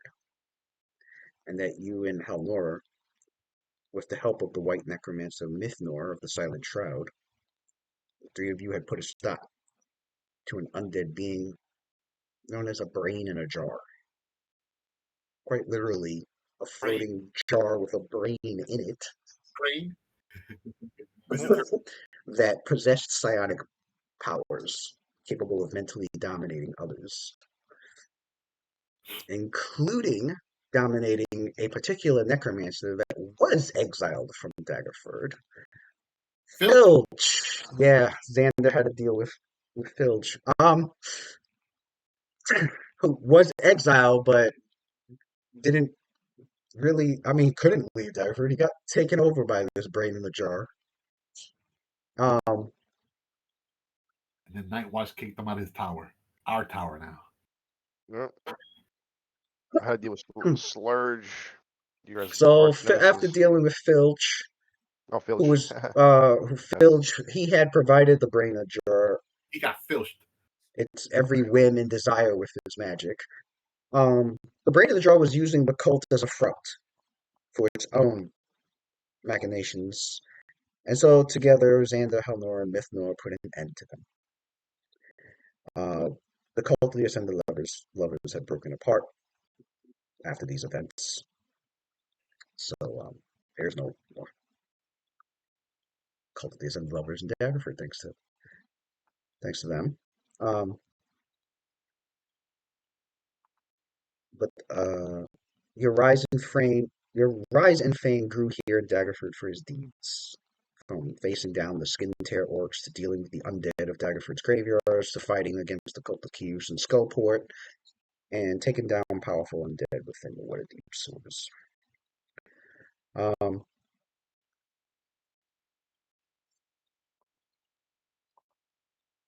So you're familiar with the place. And so you go towards to where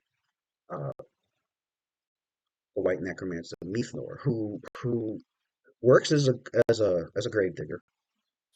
But he's a member of the Silent Shrouds, which is a secretive organization of Clemverites who usually take jobs as like morticians or grave diggers or undertakers.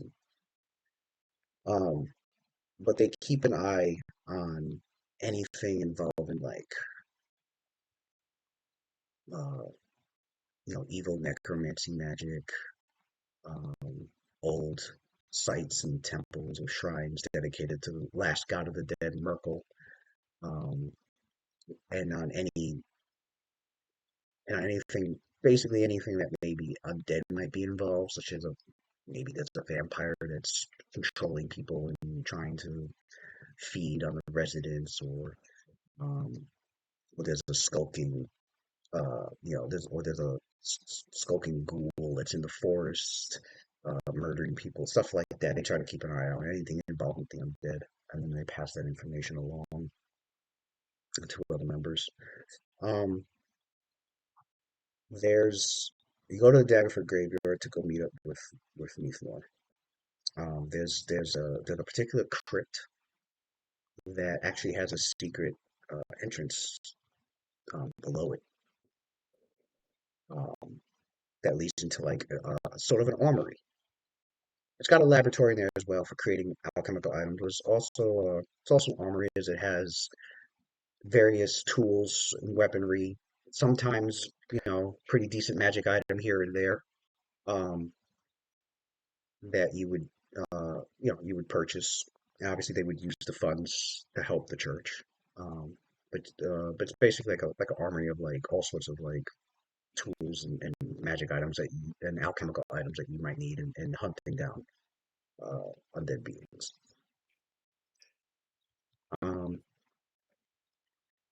As you go there, Mithnor is there, as well as Halnor. Um, this is how more.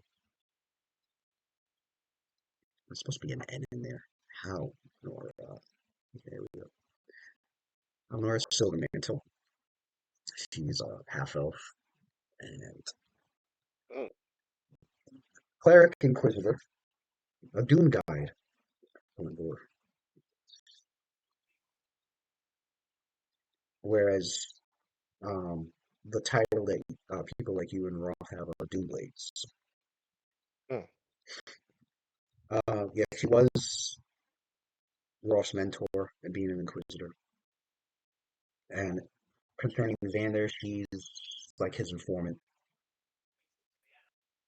Okay. So you see her down there. This is Neithnor. Normally he's dressed as like a commoner and a gravedigger, but when he's ready to like go out and like hunt down undead, he's a white necromancer. Which is a special kind of necromancer where their necromantic magic isn't used for like doing all the like the vile things. Their necromantic magic is more like support and assist concerning like the undead. But this is him. Man, you look like some kind of fucking Like out of a Sith comic book. Inquisitor. Did you That's when change the picture from You look last like time? medieval Daredevil. Mythnor? I've always No. had that as Mythnor. Oh, okay. That's him when he's geared up. But yeah, I've always used this pick for him. Okay. I guess I remember the first time I think you showed the picture was This was Halnora. This is the pick I had for her.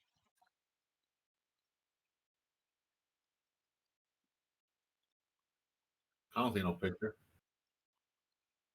It didn't pop up for you? No, it just says female half moon elf. You don't see a pic. No. Does everybody else see a pic? I see it. Looks like a little drawing. Yeah. Okay. It's a That's sketch. what I thought. Yeah. I don't know why. I don't know why I thought. No. That's weird. They're both down there, and like, you know, as you open up the entrance and you're going down, like you can see them like as you get down there, they were tents up originally, you know, because you know they want to make sure they're not like being attacked or anything. But Oh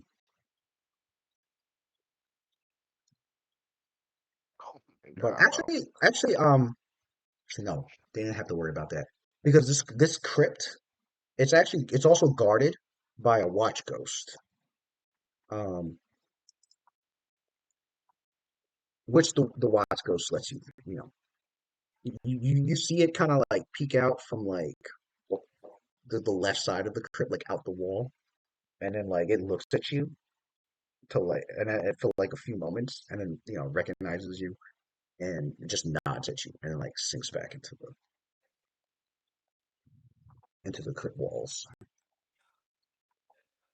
Watch ghosts are. Jack, they give you all this information. Yeah, I don't know how do you expect you to remember any of this shit in roleplay, but I'll try. You have to try. Yeah, sure. Because this is your character. Yeah, sure. Watch ghosts are unsleeping guardians of the upper parts of them, like their arms. They're like they appear to be like made of like white flesh, but their legs and torso were like all skeletal. Their eyes appear to be like deep dark holes that sunk into their face. And they're not mindless like typical undead. They retain their full intelligence and everything. They are capable of like detecting magic items, and then actually the magic items will like illuminate in like this white, icy white light that when they detect them.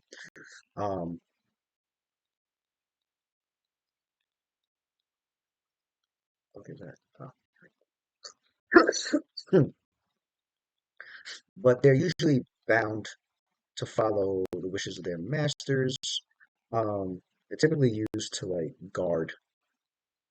um, guard like tombs or crypts or something or treasure or something important.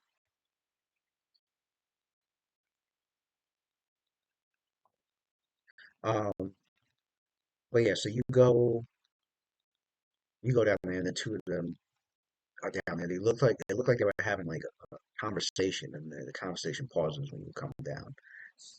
And Halnora goes, Xander, greetings.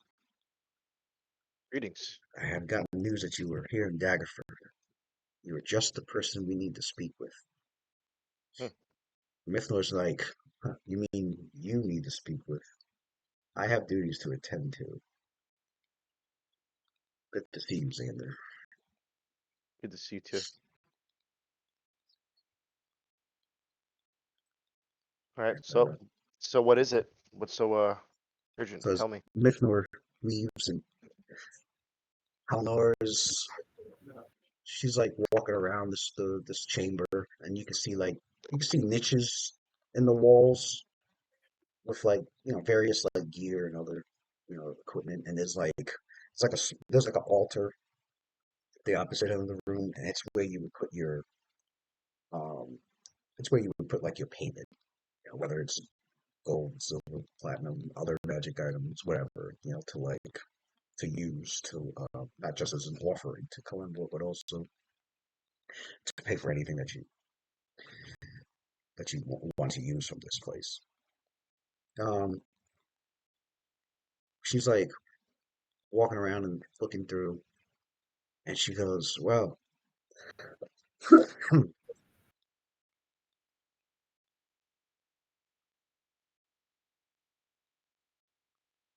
I." But she goes, "Well, I'd like to listen to your report on everything that you've learned, considering the Age of Worms, the Cult of Keyuse, the Ebon Triad. What does the church need to know? What do we need to do? What is it that you and the Night Watch are doing? For I can tell you this, the reports of the Sporns of Keyuse, they've been increasing in number. We've had members of the church and hired adventurers and clerics of other faiths doing their best to quell these spawns. And it's been no easy task, and the more that appear, the worse it's going to become for the people. You are very well we are very well aware of how easily these monstrosities can spread once those green worms begin infecting everyone. So do fill me in.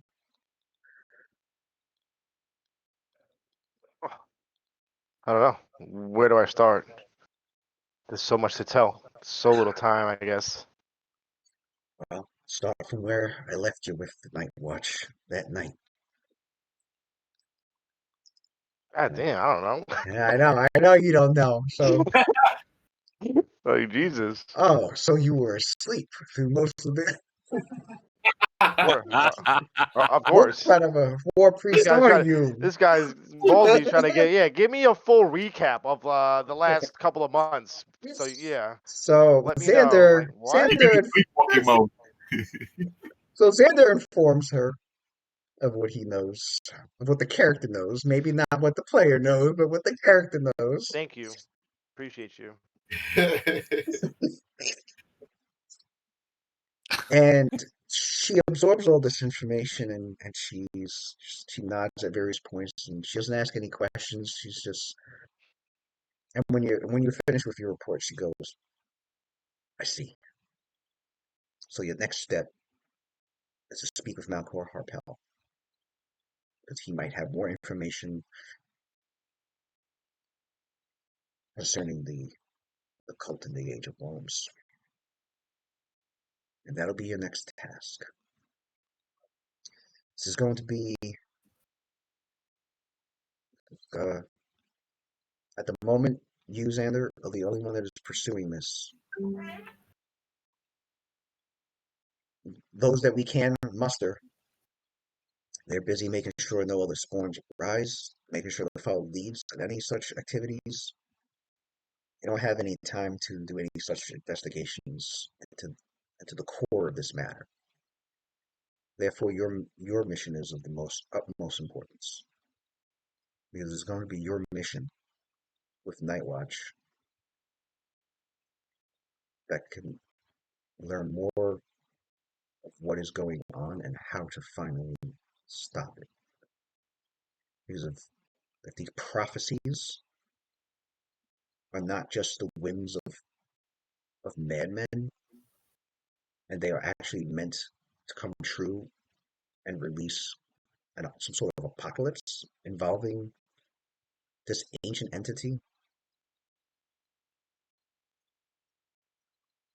and you finding a way to stop it is what's going to be able to save these lands, if not all of Faerun or even the world.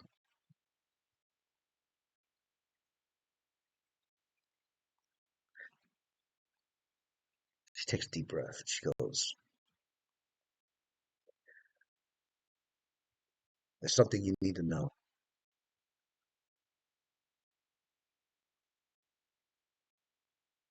Yes. However,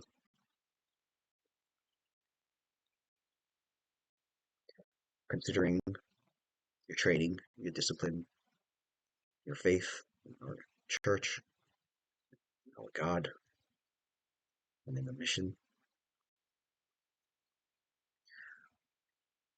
we heavily employed you, Xander Soulgate, that what I'm about to tell you does not leave this crypt. So you have my word. Rosgar's been compromised. We had him out on a mission. The mission that we had him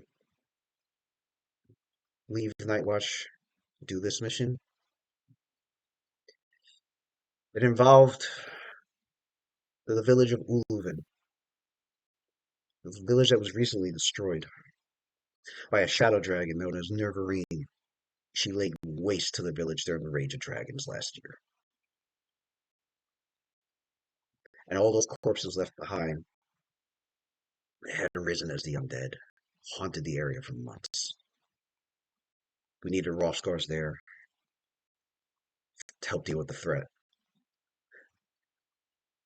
But it had to specifically be Rosgar because a tribe of orcs from the High Forest known as the Grimshowl, they were moving into Uluven. And they were oddly assisting with the slaying of the undead that were roaming in Uluven. We needed Roth to investigate. He used to be a member of the tribe. Figured he'd know best how. We figured he would know best how to investigate it. It was his former tribe, and unfortunately, he was captured. And it wasn't just by members of his tribe. It was worse than that. Tribes in alliance with the Evan Triad. They were using Uluven as a base to create more Q spawns. Not just when the undead are already present. They even had some of the orcs transformed. Somehow the tribe is falling under the beliefs of the Age of Worms prophecies. And things don't get any better, Xander, because there's been more and more reports of the spawns even spontaneously rising from anyone killed by the undead, not just from the green worms. That's a new development, and that's frightening. There's even been a few reports of those deceased from other means. Just a few, however. From other means, whether it be an accident or murder. Spontaneously rise as a spawn of Qs. It's not just limited to those infected by the green worm.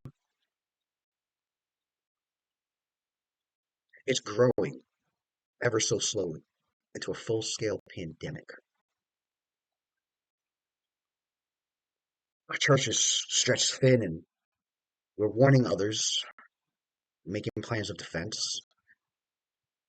We're doing everything that we can with the resources we have. Not everyone is cooperative, unfortunately.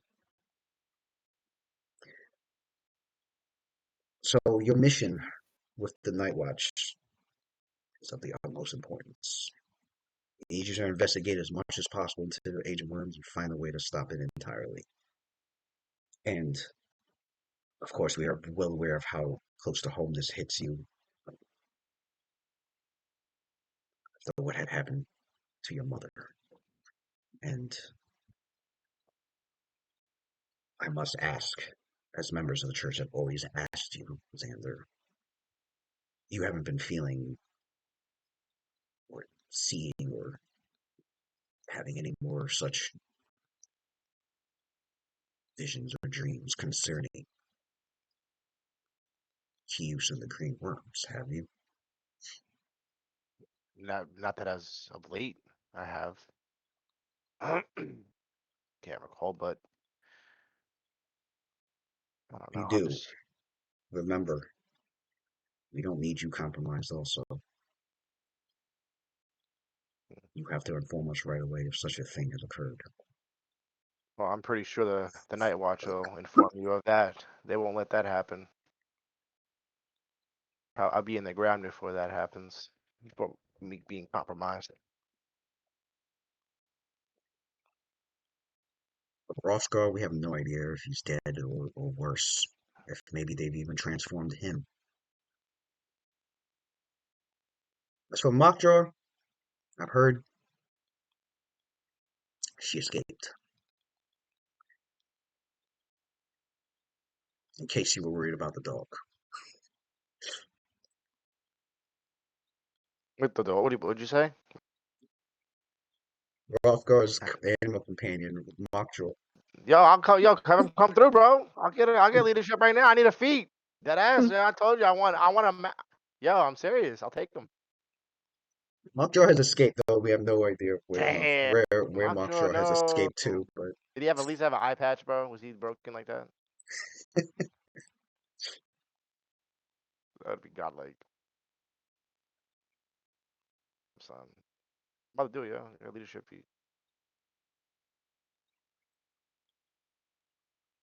you want to take the wild cohort feat? Yo, If what's you good? take Yo, that, okay. you can. You can. I said I would. Yo, I got a feat to pick. I don't know what to pick. And I low key one of the cohort Shit. anyway. We got word that Mockjaw Oh, You might become a homeboys. He said, "Oh, like I haven't been talking about Roscoe for like 10 minutes." yeah. No, I missed. I was on the phone. Ain't no way this okay. shit's gonna go down. That'd be dope if it does. That would be crazy. What goes down? The return of Mockjaw to Yo, he fucking dead ass Nightwatch. is, bro. It's about to go down. I'm about to adopt So, him, all right. son. So she goes. We have word of this because Yo, son. Roscar had used his magic to help Mockjaw deliver a message. It only feels right, man. You know, it only feels right. It's me that does it. The message was Rothgar has been compromised. the message. Yep, going after your old master. The message has been delivered to the halflings in the town. Fuck, what's the name of the damn town? The Shire. Thistletown. Started with an S. Anyway, in a town where the church, the halfling god, damn, my memory's killing me.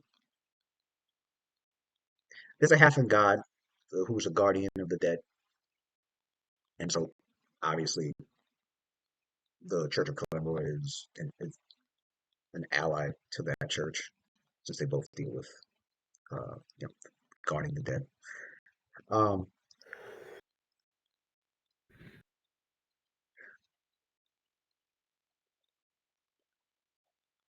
I almost said Erdlin, but Erdlin It's not Erdlin. Erdlin's the evil gnome fucking god, I think. The fuck is Rogalot? Okay, start off in U. That's why it confused me. Too many names. to keep track. Rogalot. That's what I'm saying, bro. And these niggas have some crazy ass names. Luckily, mine two sound similar. I'm like, yo, the two people I just met. Thank God. Yeah. Keep it simple. Just your two contacts. Yeah. So What's that Well, one guy's they'll name? be What- saved over here in the side panel anyway, so you could always come here and. That's and facts. I listen. try my best, to like try and I keep know. up the notes. I know. I mean, the players can write it too, but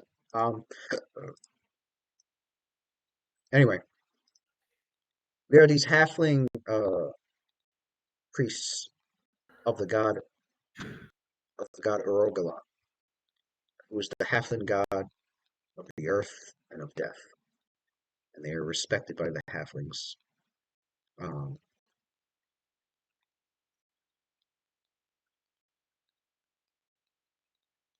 And of course, are allied with Clemberites.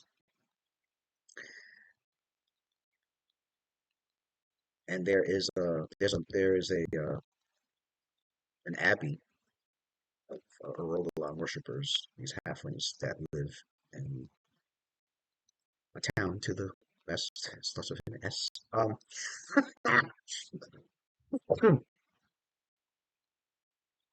have it on this map. Okay, I do. There it is. Scomber. That was the name of the town. It was an S. All right, so yeah, this town that I'm pinging, I was never gonna guess that. that is where Mokjar had gone and sent a message to the Urogalon priest, who had then passed the message on to us. But they're taking care of Mokjar over there. What did they speak with animal to talk to him? No, Roscoe had it where he casted I had it where he Oh, did an animal messenger dude. or something, and just I thought Mokjo was awakened like Scooby Doo, like talks. Because I always give no, a how is this dog communicating to these priests? no, it was a message from like a tube around Scooby-Doo. like a tube and a scroll tube around her neck. But anyway, but yeah, no, he wrote a message, put it on the scroll tube, and had used magic to like help send her off to this spot to like to have her deliver the message. She's being taken care of by the halflings of Rogalon over there at their abbey. Sounds like And especially since dogs are a big part of the faith of Rogalon, so and they've got plenty of dogs there themselves as well, so she fits right in. That's where she's at. So if ever they have a time to go pick up Mokjar, they can. I'll pick her up. Hmm. Join the squad. But that's here's Daggerford. Succumber's not really too far. Man, that's crazy. Mokja was like 50% of Roth powered. He's severely nerfed without her. And here's Right. Uluvin. Here's Uluvin. I'd say Uluvin 75, really. Uluvin is Return. What's happening? but yeah, if you take the wild cohort feat, then she can be your cohort / animal companion. She's going She after her won't, master. Yeah, more HP NAC than all of us. won't be as strong as an animal companion. But it would definitely be stronger than normal. Yeah, than normal mastiff. Yeah, all you gotta do Yo, is it's give a- her bear endurance, and Man, you're that good to shit's a go. master, It's bro. it's a mage bred. It's a mage bred Yeah, dog too. It's a mage mage bred. It's like a Yeah, man. special It's like magical breed of highly fucking. It's like the top breed, enhanced by magic, DNA, Oh, altered yeah, by magic. we to go in right now, son. I'm about to deadass give it an eye patch too. You Bro, about to get an eye patch. Bro, when we were like level 3, Sophia I think has like 30 HP, whatever. Mock Joe with 70 HP, Yo, ace tier Mock 30 Joe was at level 3, tearing man. I'm shit like, up. the fuck? He kept using Moxter as a fucking meat shield. Just What's had the Yeah, shield? yeah, it was, almost got her killed like 2-3 times. yeah, man. Nah, son. He was Yeah, using So all Frida, around. so bro. she got eaten up too at the cerebral blot. So Frida had to jump Yeah. in there and try to save the dog. Right. Sends his dog after a fucking invisible Sophie fall had to save his realm dog. alien nasty ass alien entity, and let me send Yeah. my dog by itself Yeah. after it. Crazy. We were fighting at Rage. It was That a shit great swallowed. This swallowed Mockjaw so He quick. sent Makja. He didn't care about Makja. It's like, dude, man, why you so Nah, mean? what the fuck? Animal That's what I was cruelty, saying. son. Yeah, that ass, yo. Nah, we doing that, son. We getting them back. Bringing them back. We get the eye patch and everything. Everybody treated Makja better than the master. Nah, son. Everybody in the party. Especially Yo, look, Lucian. yo, deadass, can I give him my eye patch? That's all I want to know, son. I want to give him my eye patch. He needs it. There she is. There she is. She needs an eye patch. Mockjaw. Is it she? Is it a girl or boy? Keep Girl. your Girl. Oh, It's a girl. It's a girl, Still, yeah. she needs an eye patch regardless. I don't even care. Sabuna Makja. Look at y'all, son. Damn. The legend returns. Yeah, she is a legend. The muck Yeah, returns. man.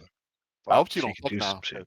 I hope she don't suck now that we're like higher level. I know she was very Nah. OP all Nah, throughout. son. Nah, she about to level up. Yo, Lewis, you better give her that power level. Look at all those moves she had. That shit was Yeah. crazy.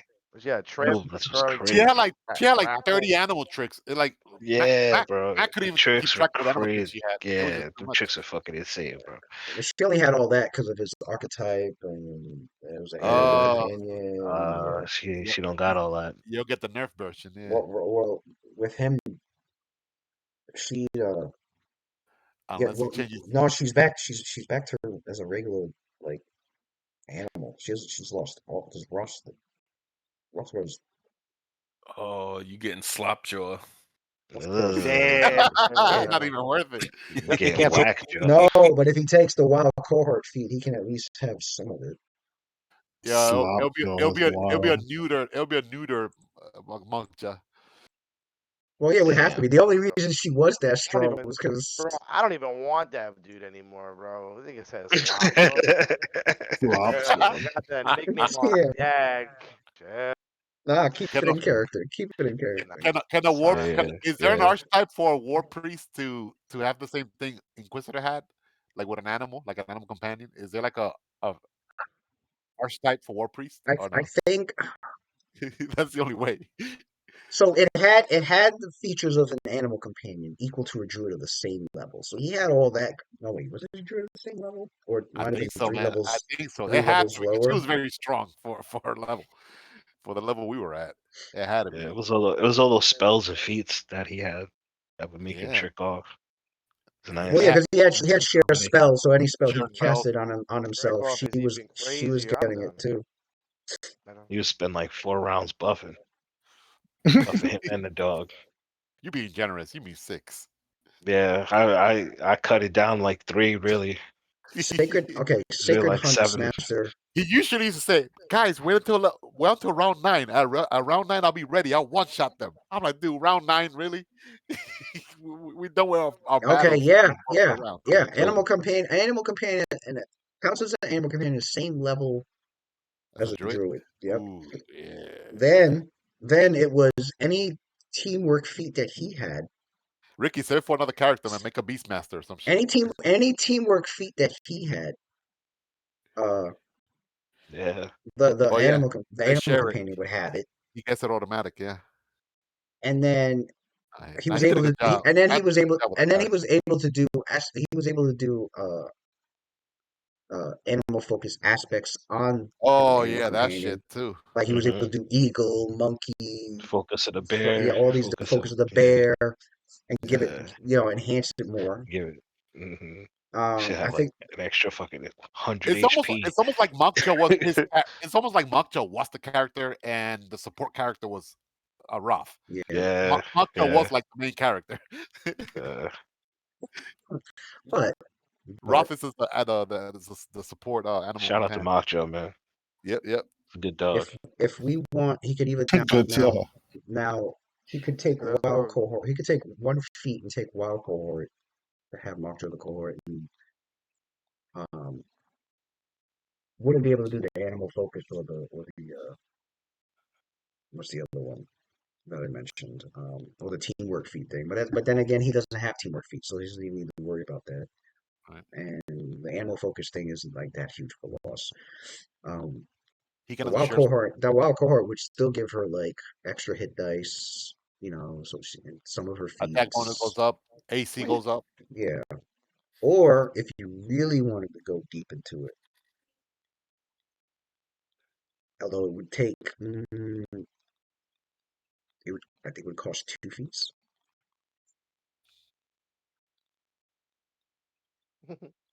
Yeah, it would cost 2 feats to gain it as to gain her as a full animal companion. But Oh, that's possible. it's possible, yeah. You take Nature Soul and then you take Animal Ally, and then you gain an animal companion as if you were a druid 3 levels lower. But then there's a third feat you can take that increases your animal. I know it'll be like 3 feats. There's a third feat you can take where you can increase your animal companion up by 4 levels, capped out at your level, so that if you took the third feat, then you can be a druid. How bad you want that dog? You know what? Just create Or just take Wild Cohort. It's not as strong as Animal Companion, but it's still not as weak. it's still It pretty won't, decent. it won't get one shotted. Yeah. It's decent. It's You lost me at Slapjaw, so relax. You can stop. and you ruined this character development. How dare you? Damn. Nah, I mean, if I had to go that hard into it, bro, and like such a dedicated man, nah, I'm good. Yo, this guy Sander got a vision of Kellenvor when he was a human. He had a dog exactly like Mukja. It happens to be the great-great-grandfather of Mukja. Yeah. Ooh. What was it called, yo? Slapjaw?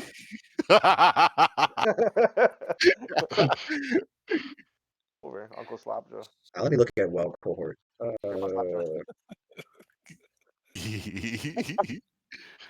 Louis likes that idea. He wants to have Mukja. Louis wants Mukja back in the party. Amp him up. This guy's going. Honestly, when I brought this up, I had a feeling somebody was gonna be like, "Yo, let's try to get Mojo back." So it's in there. It's in there as an Put on the option. watchtower. It's in there as an option. Side character. Yeah, use him like the dog in GTA. Chopper or Chop, whatever. I mean, I wouldn't mind it, but I don't want to get her killed either. Right, we'll keep her at the watchtower. Yeah, put him at the watchtower, retire her. But then again, here she's living the good life in Secondberry. This is a bunch of halfling clerics. They love dogs. He's probably living a retired life. Okay, you know what? You know what? I'm looking at Wild Cohort, and everything's the same except it's just it's only 1 point off.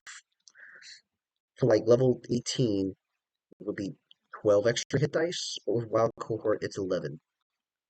The natural armor adjustment is plus 11, and for Wild Cohort and for Animal Companion, it's plus 12.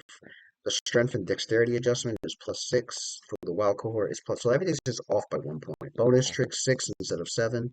And it's a mage bread, so it gets bonuses. So it's a mage bread, right? It'll get evasion. It'll get improved evasion.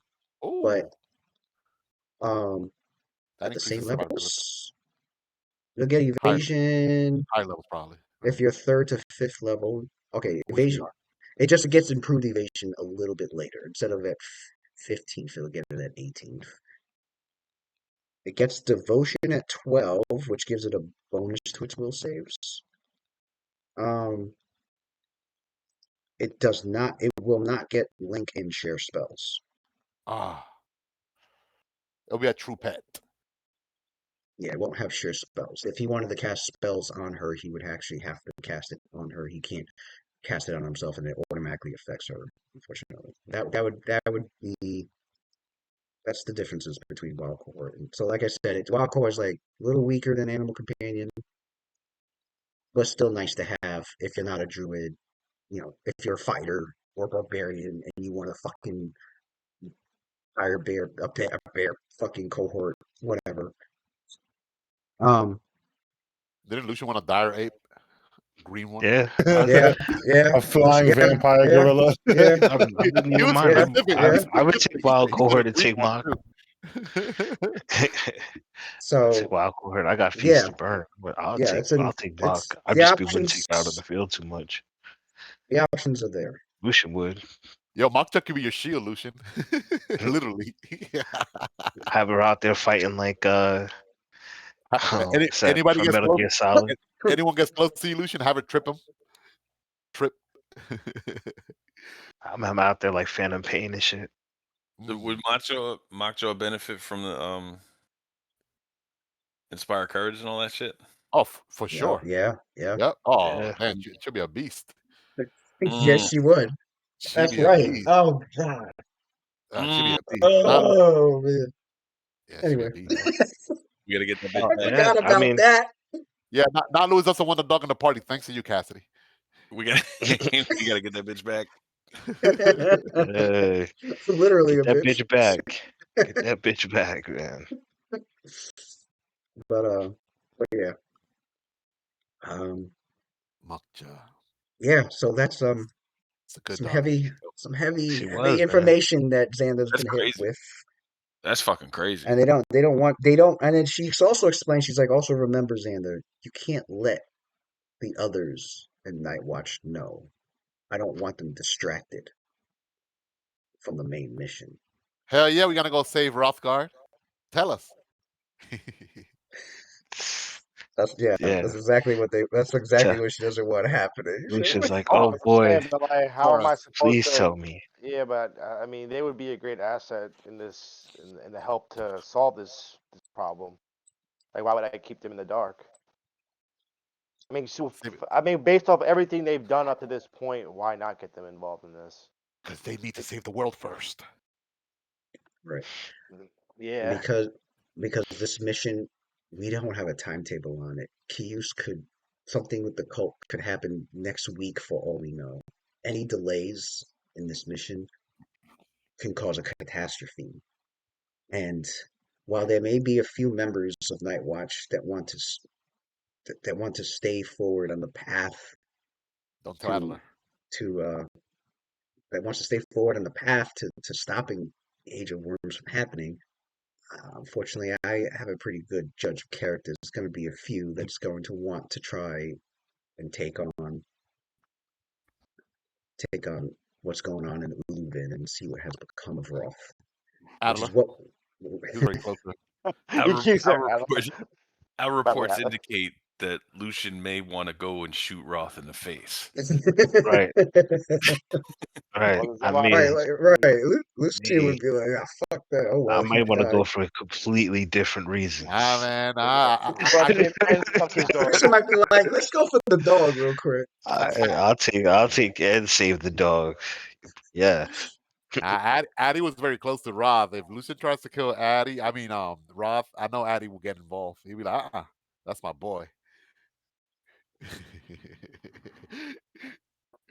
That's my scholar right there, my scholar partner. He loves to hear about the story of the year. It's got to be quicker than me. I'll keep it to myself. Sophie will want to help Roth, but she knows that saving the world does come first, though. But she'll definitely want to come back after the fact, But mission will come first for her, as much as it hurt her.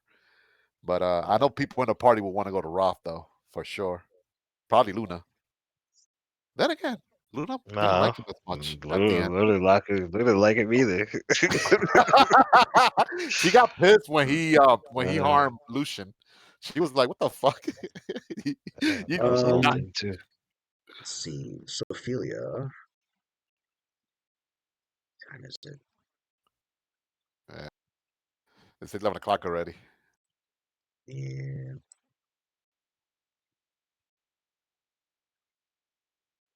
So that's it. What? I mean, you want to just keep going, or You got distorted, Ricky. you guys got to get up? No, I'm downstairs. I'm trying to warm up some food, but I wonder if we're still playing. Are we done? I mean, I'm still here. I could do. I'm still done. If you want to finish up. Who's missing so far? Sophelia, Luna. Sophelia and Adler. So I do have. Let's see. I have one for Adler. I have another one with Cassidy, but I can do that next time. I think I did all three with. I had 3 for Lucy.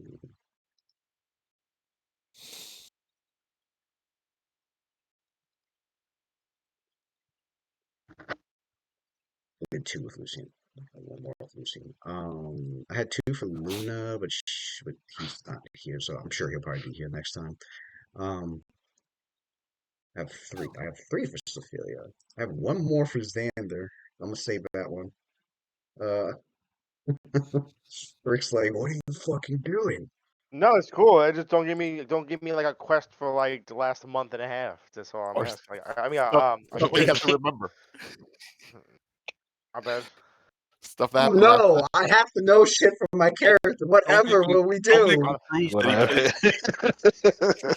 he Like on the spot. No, like on the spot. Like, yo, you just let us know, like everything. Give me a full recap right now. Oh, Damn, that? No, I knew you couldn't do that. yeah, thanks. But any No, info, but you don't when they say something like that, you just got to be like, all right, so yeah, I'll relay this. I'll tell them everything. Yeah, that that's what I do. you know, Yeah, like, usually, I'm yeah, probably not gonna okay. remember everything.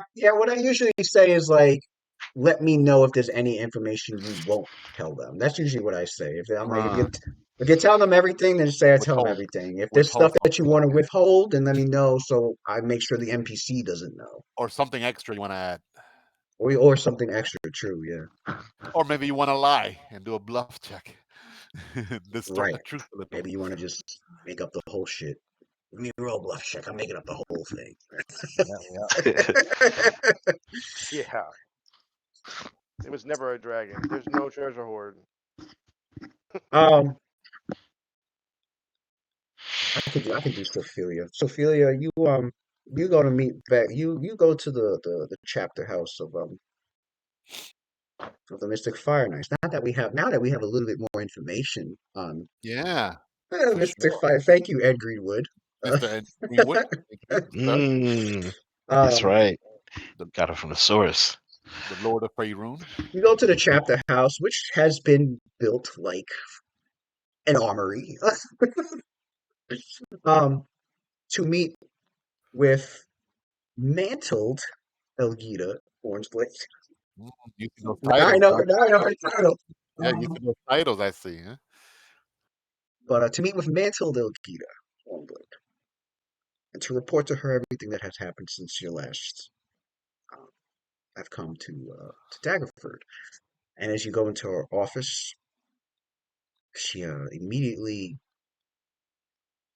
greets you with a proud smile. She's like, glad to see you have returned.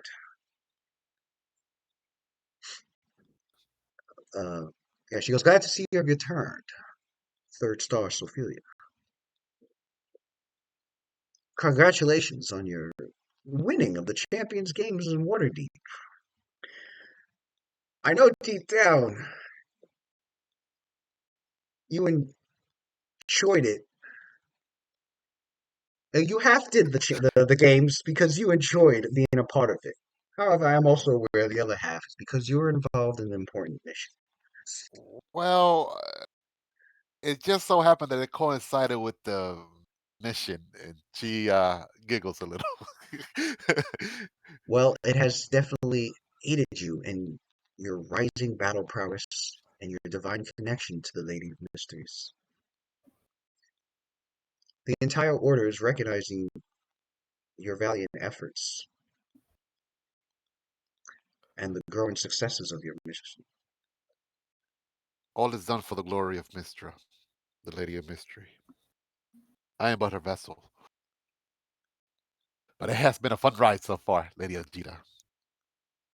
Especially with the companions that the lady has blessed me with. I wouldn't have been able to accomplish none of it if it weren't for their help, their indispensable help. I'm glad you have great allies that you can trust and count on in your endeavors. And she opens up a book, grabs a quill, says a magic command word, and the quill is released and hovers over the book. And Sophia knows about this. This Mm. magically records basically everything that you report. Okay.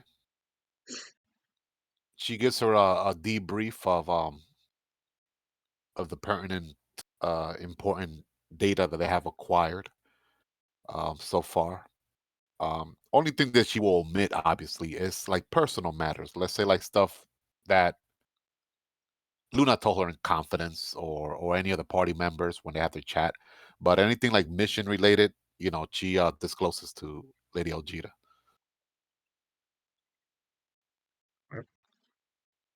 And the completion of the report, the book closes. And she goes, Sophia,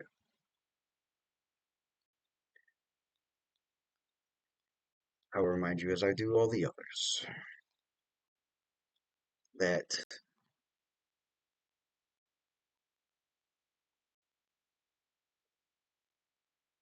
we do our best as part of our order to make sure that magic isn't abused. It isn't used to do harm to the weave.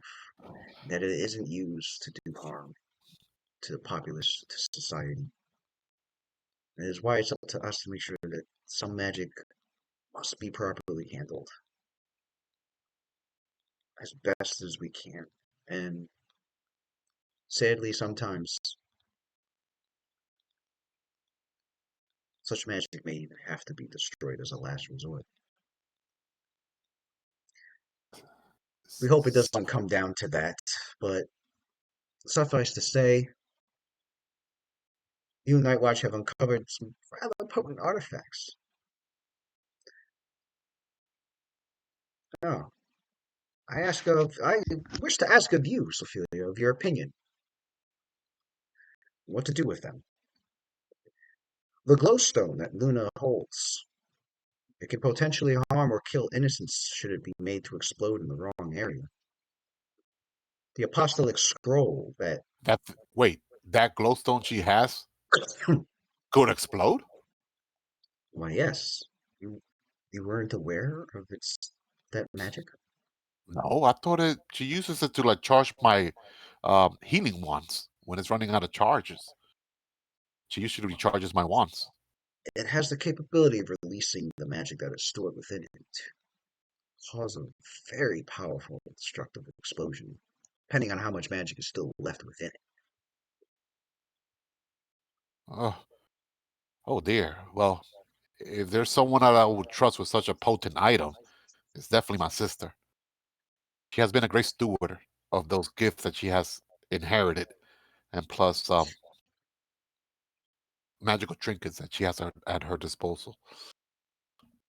Due to your word on that and your responsibility as well, Sophia, Spellmason. And then we have the apostolic scroll. Now that should be destroyed, if you want my humble opinion. That scroll was used to summon this gigantic worm, as I already mentioned in my report. Had it had its way, it would have devoured the entire arena. Yes, the Ogre Stasta. Although according to your report, the magic to even create another one is gone. Yes, And according to Adler, that's what he reported. And that is great news, although it does contain information on it does contain information and that could be rather corruptive to those that read too much into it, but I suspect your friend Adler doesn't have too much of an interest of succumbing to the whisperings of the faith of Kius. Correct? She gets the feeling that look like he knows Adler's into some pretty weird shit, and is he okay? Well, now that you mention Come and find out for yourself. Well, now that you mention it, he has become very, very knowledgeable in all Keel's things related. But I actually encourage that. How can we face an enemy and not know our enemy? and he is our scholar. So he's doing everything within his power to learn who we're up against. But as far as he himself becoming tainted, corrupted, or wanting to join them, I haven't seen no inkling of that. If anything, he loathes them just as any as us. Well, if you believe Adela can use the Apostolic Scrolls information to help in your investigation of the ancient worms, then it can remain in his hands, especially since the magic to create another Ergostaster has been already used up. And Right. won't be a problem in that anymore. If that was still at play, my answer would be different. It should definitely should be safeguarded or destroyed. But the And information of now, the scrolls are helpful to learn more about these cults. which leads now to the final question concerning the Talisman of the Sphere. That can be extremely dangerous in the wrong hands. What do you suggest? Who should be? Is that something that is safe for us to keep, or should it be safeguarded by the knighthood?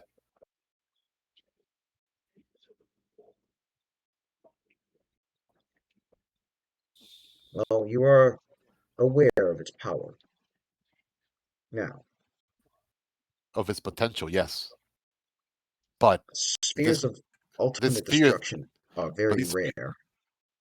Right? Does they even exist? I know millennia ago, legends say this great, powerful, magical item existed, but how do we even know it even still exists?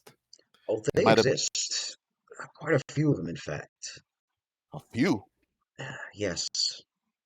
Oh. We don't have an accounting of every single one, but throughout the millennia, such a sphere has been, and it has been crafted by various magical traditions and cultures throughout the millennia of our world. From as far back as possibly 30,000 years ago. How many there are, I can't say. Luckily, they're not very common, or we would be hearing a lot more news of their destruction. However, we do like to keep tabs on any locations of them, and if possible, collect them and store them as we would any magic item that shouldn't just be in anyone's hands. So, I'm not too concerned about the talisman, for I trust that in your hands, did you come upon such a potent artifact, you will use the talisman to wrest control from evildoers, and even bring it back here so that I can find a way for the order to properly handle it. Of course, without a doubt. We definitely would not want that out there in the wrong hands, or even innocent hands that do not know what they will be dealing with. What's that? I heard like TV or something. Here too. She goes, well, that just leaves the final thing, Sophelia. Third star, Sophelia. 4, we are preparing the ceremony. In 3 days' time, you are to be raised to the ranking of a 4-star. What? For your valiant efforts and your work in the order. I'm honored, but I don't think I deserve such an honor. It's just I don't feel like I'm experienced enough. This is just going too fast. That is not for you to decide, though, Sophelia. After your briefings and reports I have sent to the other mantled ones, and even the ranks above, it was there, of course, with my recommendation, but it was also their agreement to awarding you. That's getting too loud. To awarding you the title of 4-star. Just like somebody lawful, that's not for you to decide. You get no choice. Right. That's right. It's an Like, order, pretty much. you're gonna be a force though. You're like, well, it looks Take like that you made up. Lord, shut up.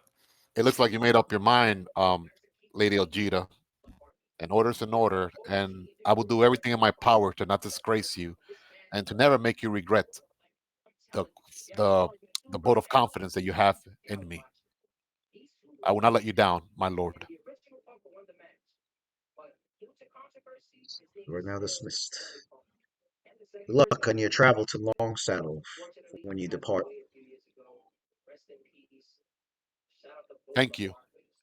She gives her her knightly salute, and then she leaves.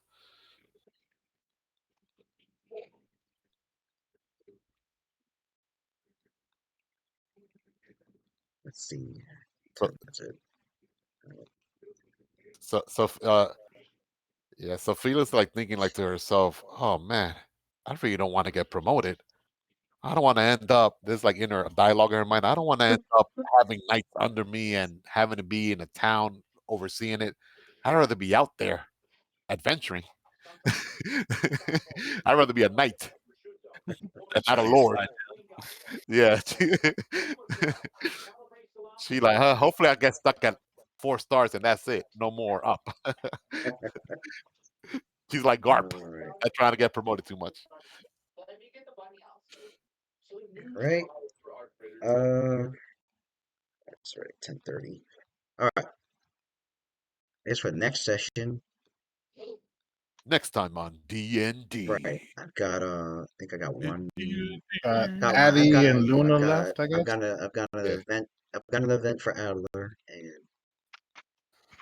two for Luna if he's there. If not, I can always do this. I can always do it the next time. Like they do it on the Discovery Channel. You and me, baby. The one I had for Luna is a flashback to Waterdeep. I wanted to do the when she was supposed to go see that when she was supposed to see that Moon Witch of Selûne, the one that got. I know she wanted Luna to go see her, so I wanted to stay in Waterdeep for like a month. There was 2 for Luna, 1 for Adler, and another one for Lucian. Because the Lucian, there is a flashback I want to do with Lucian concerning. Well, this was while he was in Waterdeep. There's a conversation I want to flashback.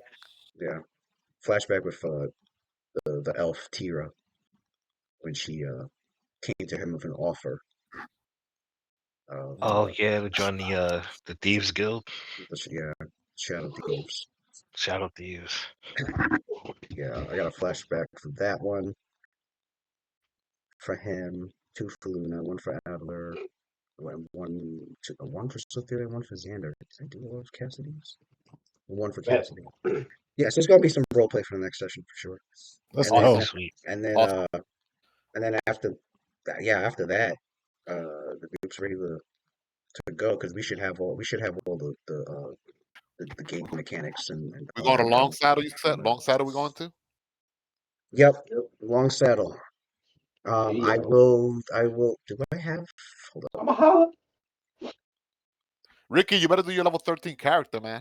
No, I'm about to get that. I gotta do 1 feat and 4 skill points. Well, the good thing is that next week we're role playing, so you have like 2 weeks basically. Bro, I gotta sleep on the cohort. I'm probably just gonna get the pup. Gotta get the pup on the group. Gotta get him back. Oh, here we go. Right here. But all right, boys. Here's the map. Good night, Rick. So here's Daggerford right there. You guys. We're going back north. You're going north. You gotta go north. here. Wait a second. So we'll take a shortcut. We could teleport to Waterdeep thanks to Adler. I was about to say, we could cut it down a lot. Halfway Waterdeep, maybe. Yeah. Because you're familiar with Waterdeep, but then from there we'll have to. Well, yeah, that'd be a conversation for the group because when they get together and they're like, yeah, we don't know how they could do that. We're thinking about when they get that's what I'm saying. When they get together, and they're like, all right, I think we should head to Long Saddle, and you start preparing. All right, we got to go through here. That's when Alec could be like, why don't we just teleport to Waterdeep? You could do that. Yeah, Yeah. Yeah. We gotta be like, no. That teleport shit that gets us killed. Nope, we pass. That's right. Hey, no. Actually, No, good advice. Good actually, I research got being better done. at that. You got better at this. Yeah. But yeah, so you definitely teleport to the Waterdeep will cut down the time, and then you would just have to travel down this road From Waterdeep, that main road. Yeah. and then go down this road. And you will be passing through a couple of settlements. I think I have it written out too. And I think I did write out. Succumber's over here to the right. There's where Yeah, why don't we Yeah, teleport to the this lizard is- marshes this and is then go where- to Succumber? if you want Lizard to, Marshes is here. Right. That's I would love nearby. to talk to Kushak. You can teleport to lizard marshes and take care of Kushak. Yeah, man. No, Kushak's our buddy. You mean Red Eye? No, Red Eye. not Kushak. Red-Eye. Red Red Eye. Eye. Fight Yeah, Red Eye. Red Eye. Yeah, get that rematch with Red Eye. Settle that problem. I want first. a Kushak to join our party so badly, man. Like that would have Man, been so dope. Listen, I had his. I fell I off the had it- diplomacy on that shit. Yeah, the diplomacy wasn't high enough. Fuck. It was What if close. I was like, oh man, about to get an NPC. I gained 2-3 levels, man. I could probably convince him now. All right, try again. Yeah. I was gonna rework him. I was gonna have it where he rebuilds his. This is a very diverse crew over here. I was gonna have Alien him human, rebuild undead his levels because he was gonna be convinced to like explore the He was outside going to retrain his world. level. You said, yeah. Yeah, and get into like retraining and Become a fighter or some shit. That's dope. join the group. His motivation being, because he's pissed off. I mean, he's not only pissed off at Red Eye, but he's also angry at fucking Ilthane and corrupting the eggs, and He wants corrupting the revenge. hatchery. It makes sense, man. He Right. wants payback. He. If anybody hates the cult of Chaos, it will be Kershak. Because of what happened to 3 generations of junglings, corrupted, destroyed. We're talking about hundreds of eggs that got killed, that got turned into undead. Right. I Imagine was also a human saying, baby. Sophia, Hundreds of human could babies. sit down and Lucian had to easily kill a bunch of talk and- eggs. talk and- I know. And the I know. fry. Yeah, We were. Yeah, that's true. Yeah, man. We I had. had to fry a bunch of them with the dragon's breath. That was so tragic, man. Even though it's a different species, but it's a sentient beings, and they were babies, man. It's one thing you killing adults, but babies, that's fucked up. Yeah, I mean, that'd be a nice little hop to go Yeah, to from Daggerford, go to Lizard Marches first, take care of that, and then from there to Waterdeep, and then from Waterdeep to Long Shadow. Unfortunately, Sophia would advise going against Red Eye because that would be like a war pretty much, and we got more important things to do. But we definitely will come back with Kushak to reclaim his land post Epic Log Yeah, Age of War. that would be a war scale situation. Oh yeah, it's gonna be a war. We're gonna have to get Waterdeep. You better not tell Adler that, because he'll be like, okay, that sounds more fun than going to Long Shadow. We're talking about like a war campaign taking months, years. That shit was fun Right. last time. We got to Then fight a you guys, T-Rex. then you guys killing all these lizard folk, and the people on your side die, and they start rising up as fucking swarms of Kiyus, and you're like, oh shit, that's the events we're supposed to handle. Too late. The world's over. The end of the world. Yeah, don't leave it to Addy. You'll be on endless side quests. Bro, I'll tell you that right now. Get reminded the hard way what you were supposed to do. Yo, not only was Red Eye so OP, but he had 6-7 lieutenants that were super strong. More members than we have. Exactly. Oh yeah, he had the One for each person in the crew, baby. 1v1. Yes, Let's go. a huge crew, man. That's like he had post- some high level we done with- fuckers. When we're done right. with Chaos, Age of Worm, then we got to come back to deal with this dude. That's 1v1s. Let's go. So it would be from Waterdeep. I did. I put Waterdeep down because I knew you were going to teleport. So from Waterdeep. Oh, so you already knew what to tell. Your characters, your characters would be traveling from Waterdeep to the village of Rassalantar, from Rassalantar to Amphail, that's 66 miles. From Amphail to Red Larch, that's 84 miles. I'm glad I didn't work on no encounters from Daggerford to Waterdeep again. From Red Larch to Tribor is another 125 miles, and from Tribor to Long Saddle battle is Yeah. 95 miles. All right, It's a cool. journey. It's a little Adventure of a journey, a time. little bit of a good. Oh journey. man, I mean, I actually don't mind doing it That's this what way Sophie because does. you have to go to places and know them Yep. first before you could teleport to them. So the more Yep, places I can map in person, the better for me. The Actually, better, then you can Yeah. just go there again Yeah. easily at a moment's notice, and you're a spontaneous spellcaster too whenever the hell you want. Don't even But gotta sleep. Pop in, pop out, yo. Yeah. but yeah, It's gonna be next fun. session. RP time. Yeah, man. I I'm curious to see what you got lined up for Addy. tonight was fun, Lou. Yeah. GG's. Game Yeah, was- yeah, for Addy. I think there was 2 things I wanted to do for Addy. Definitely have one. Well, I already said the one. That was the flashback to Addy Mm. running away from the concert, like on that last song. Mm.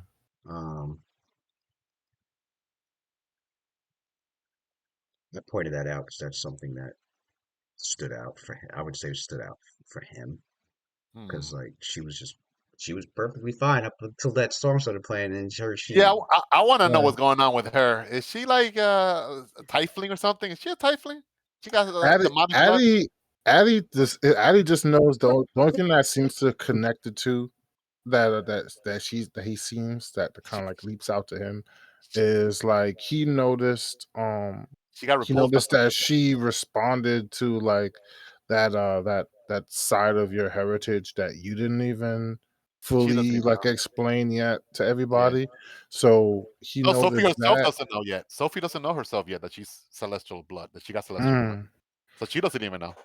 She It's- was it's she subconscious physically for she her. responded to that, and then she responded to like the song about like your mom, and so like that again has like some sort of like Yo, ties to the plot otherworldly. twist. Imagine if she was the one that stole the soul of Sophie's mom and gave it to the case rights. And she feels Out of guilty. character, I have my own suspicions, but in character, Addy would not even jump to that conclusion because he just There's no way Addy or Sophie would know that. This is like it's impossible. it's impossible. But out of character, I think it's Addy Marcus because Addy. I think it's Addy Marcus. His Oh, Addy reincarnation. Marcus? Oh, I didn't even think about that. That's a big Yeah. leap. That's a huge leap. I think it's Addy Marcus reincarnated, like lost all his powers, lost all his like an opportunity memories. an opportunity to maybe redeem himself because he used to be an angel. He's a fallen angel. Yeah, He was an angel, and then the split personality bullshit. Then he became evil. right. You know, he was I think he got. But I can't even say reincarnation because reincarnation is like you basically get like, or at least maybe I'm mixing up with the actual I thought reincarnation in real life. But like reincarnation, you typically it's like a druid kind of thing, and you get put into like a random like creature. right. Oh yeah, in D&D terms, yeah. But I suppose it doesn't have to be like modeled after the druidic spell. It could just be just something that just happened to him at the end of the epilogue. Isn't it weird for outsiders though? Because like humans, right? Most sentient beings have souls. They Yeah, die. I know what you mean. Yeah, But that's what I'm outsiders, saying. Would have to be an they exception. die. Yeah, like Right. when outsiders die, unless there's some sort of divine intervention, and Right. That's what I'm thinking it is. So, but yeah, Addy Marcus, and he's responding to when Addy responded to Sophelia that way, that was the first thing that came to my mind is like the only reason. Oh, like muscle memory. It's like, oh, I fought I fought in the drama, and I sensed the drama in you, like that type of shit. Right. And the drama is That's just what like I think it was. Like he just sensed like her essence in you, and that's why she responded that way. And I was like, all right, because couple that with like the complete mysterious background of not knowing where Addy came from, her not remembering anything. So you kind of have to fill in the gaps. Since Lewis introduced that character, I've been looking forward to the revelations of that character for like the longest time. Man. So I got my own little theories going, but we'll only see if they're right. Even in the description, Lou put like her sex is amorphous. You can't even tell if it's a boy or a girl. Right. It's so mysterious. I'm like, the fuck is this? Who is this creature? I have no idea. I really like the dangling plot thread. It's cool. No, I like the mystery though. It's intriguing. I hope that she is like Addy Marcus reincarnated, Because if that happens and I would her have never being thought. friends with Adler, dude, that would be dope. I'd be like, oh no, I thought me you personally. you gotta get off this planet now. Me personally, Sophia is a descendant of the drama. I personally thought that Addie is a descendant of some powerful demon lord or devil in the past. That's what I thought. That's why I thought she was a tiefling. Oh shit! Okay, I Yeah. thought she was a demon. Yeah, be it yeah. too. She's a descendant. Maybe her great great granddad was some powerful demon lord, just like the Mm. drama herself is a powerful angel that aided the Vindicators to vanquish, Adimarcus. Right. But I like that twist that you introduced there. Adimarcus himself, Addy. I ain't never even thought about that. That's actually plausible too. All right, I know Lewis is in the background over there, like, haha, look at these guys. Because when you think about it, like she doesn't really have a sex. She's like asexual, right? Right, it's Would not asexual, be yeah. like the merging of genders, right? So because you know how Addie Marcus had like two sides. Two sides, yeah, good and evil. So this would be basically like Black and white. the male side and the female side fused into one. It would be like genderless. Yeah. I don't know. We'll see. We'll see if I'm right though. Yeah, I think did Sophie ever do detect evil on her? I don't think that she pinged as evil. No, she didn't ping as evil. She didn't ping as evil, no. Not yeah. But you did do detect. I remember that. You did do that. Yeah. Mm-hmm. Wow. Yeah, you guys will find out. All right.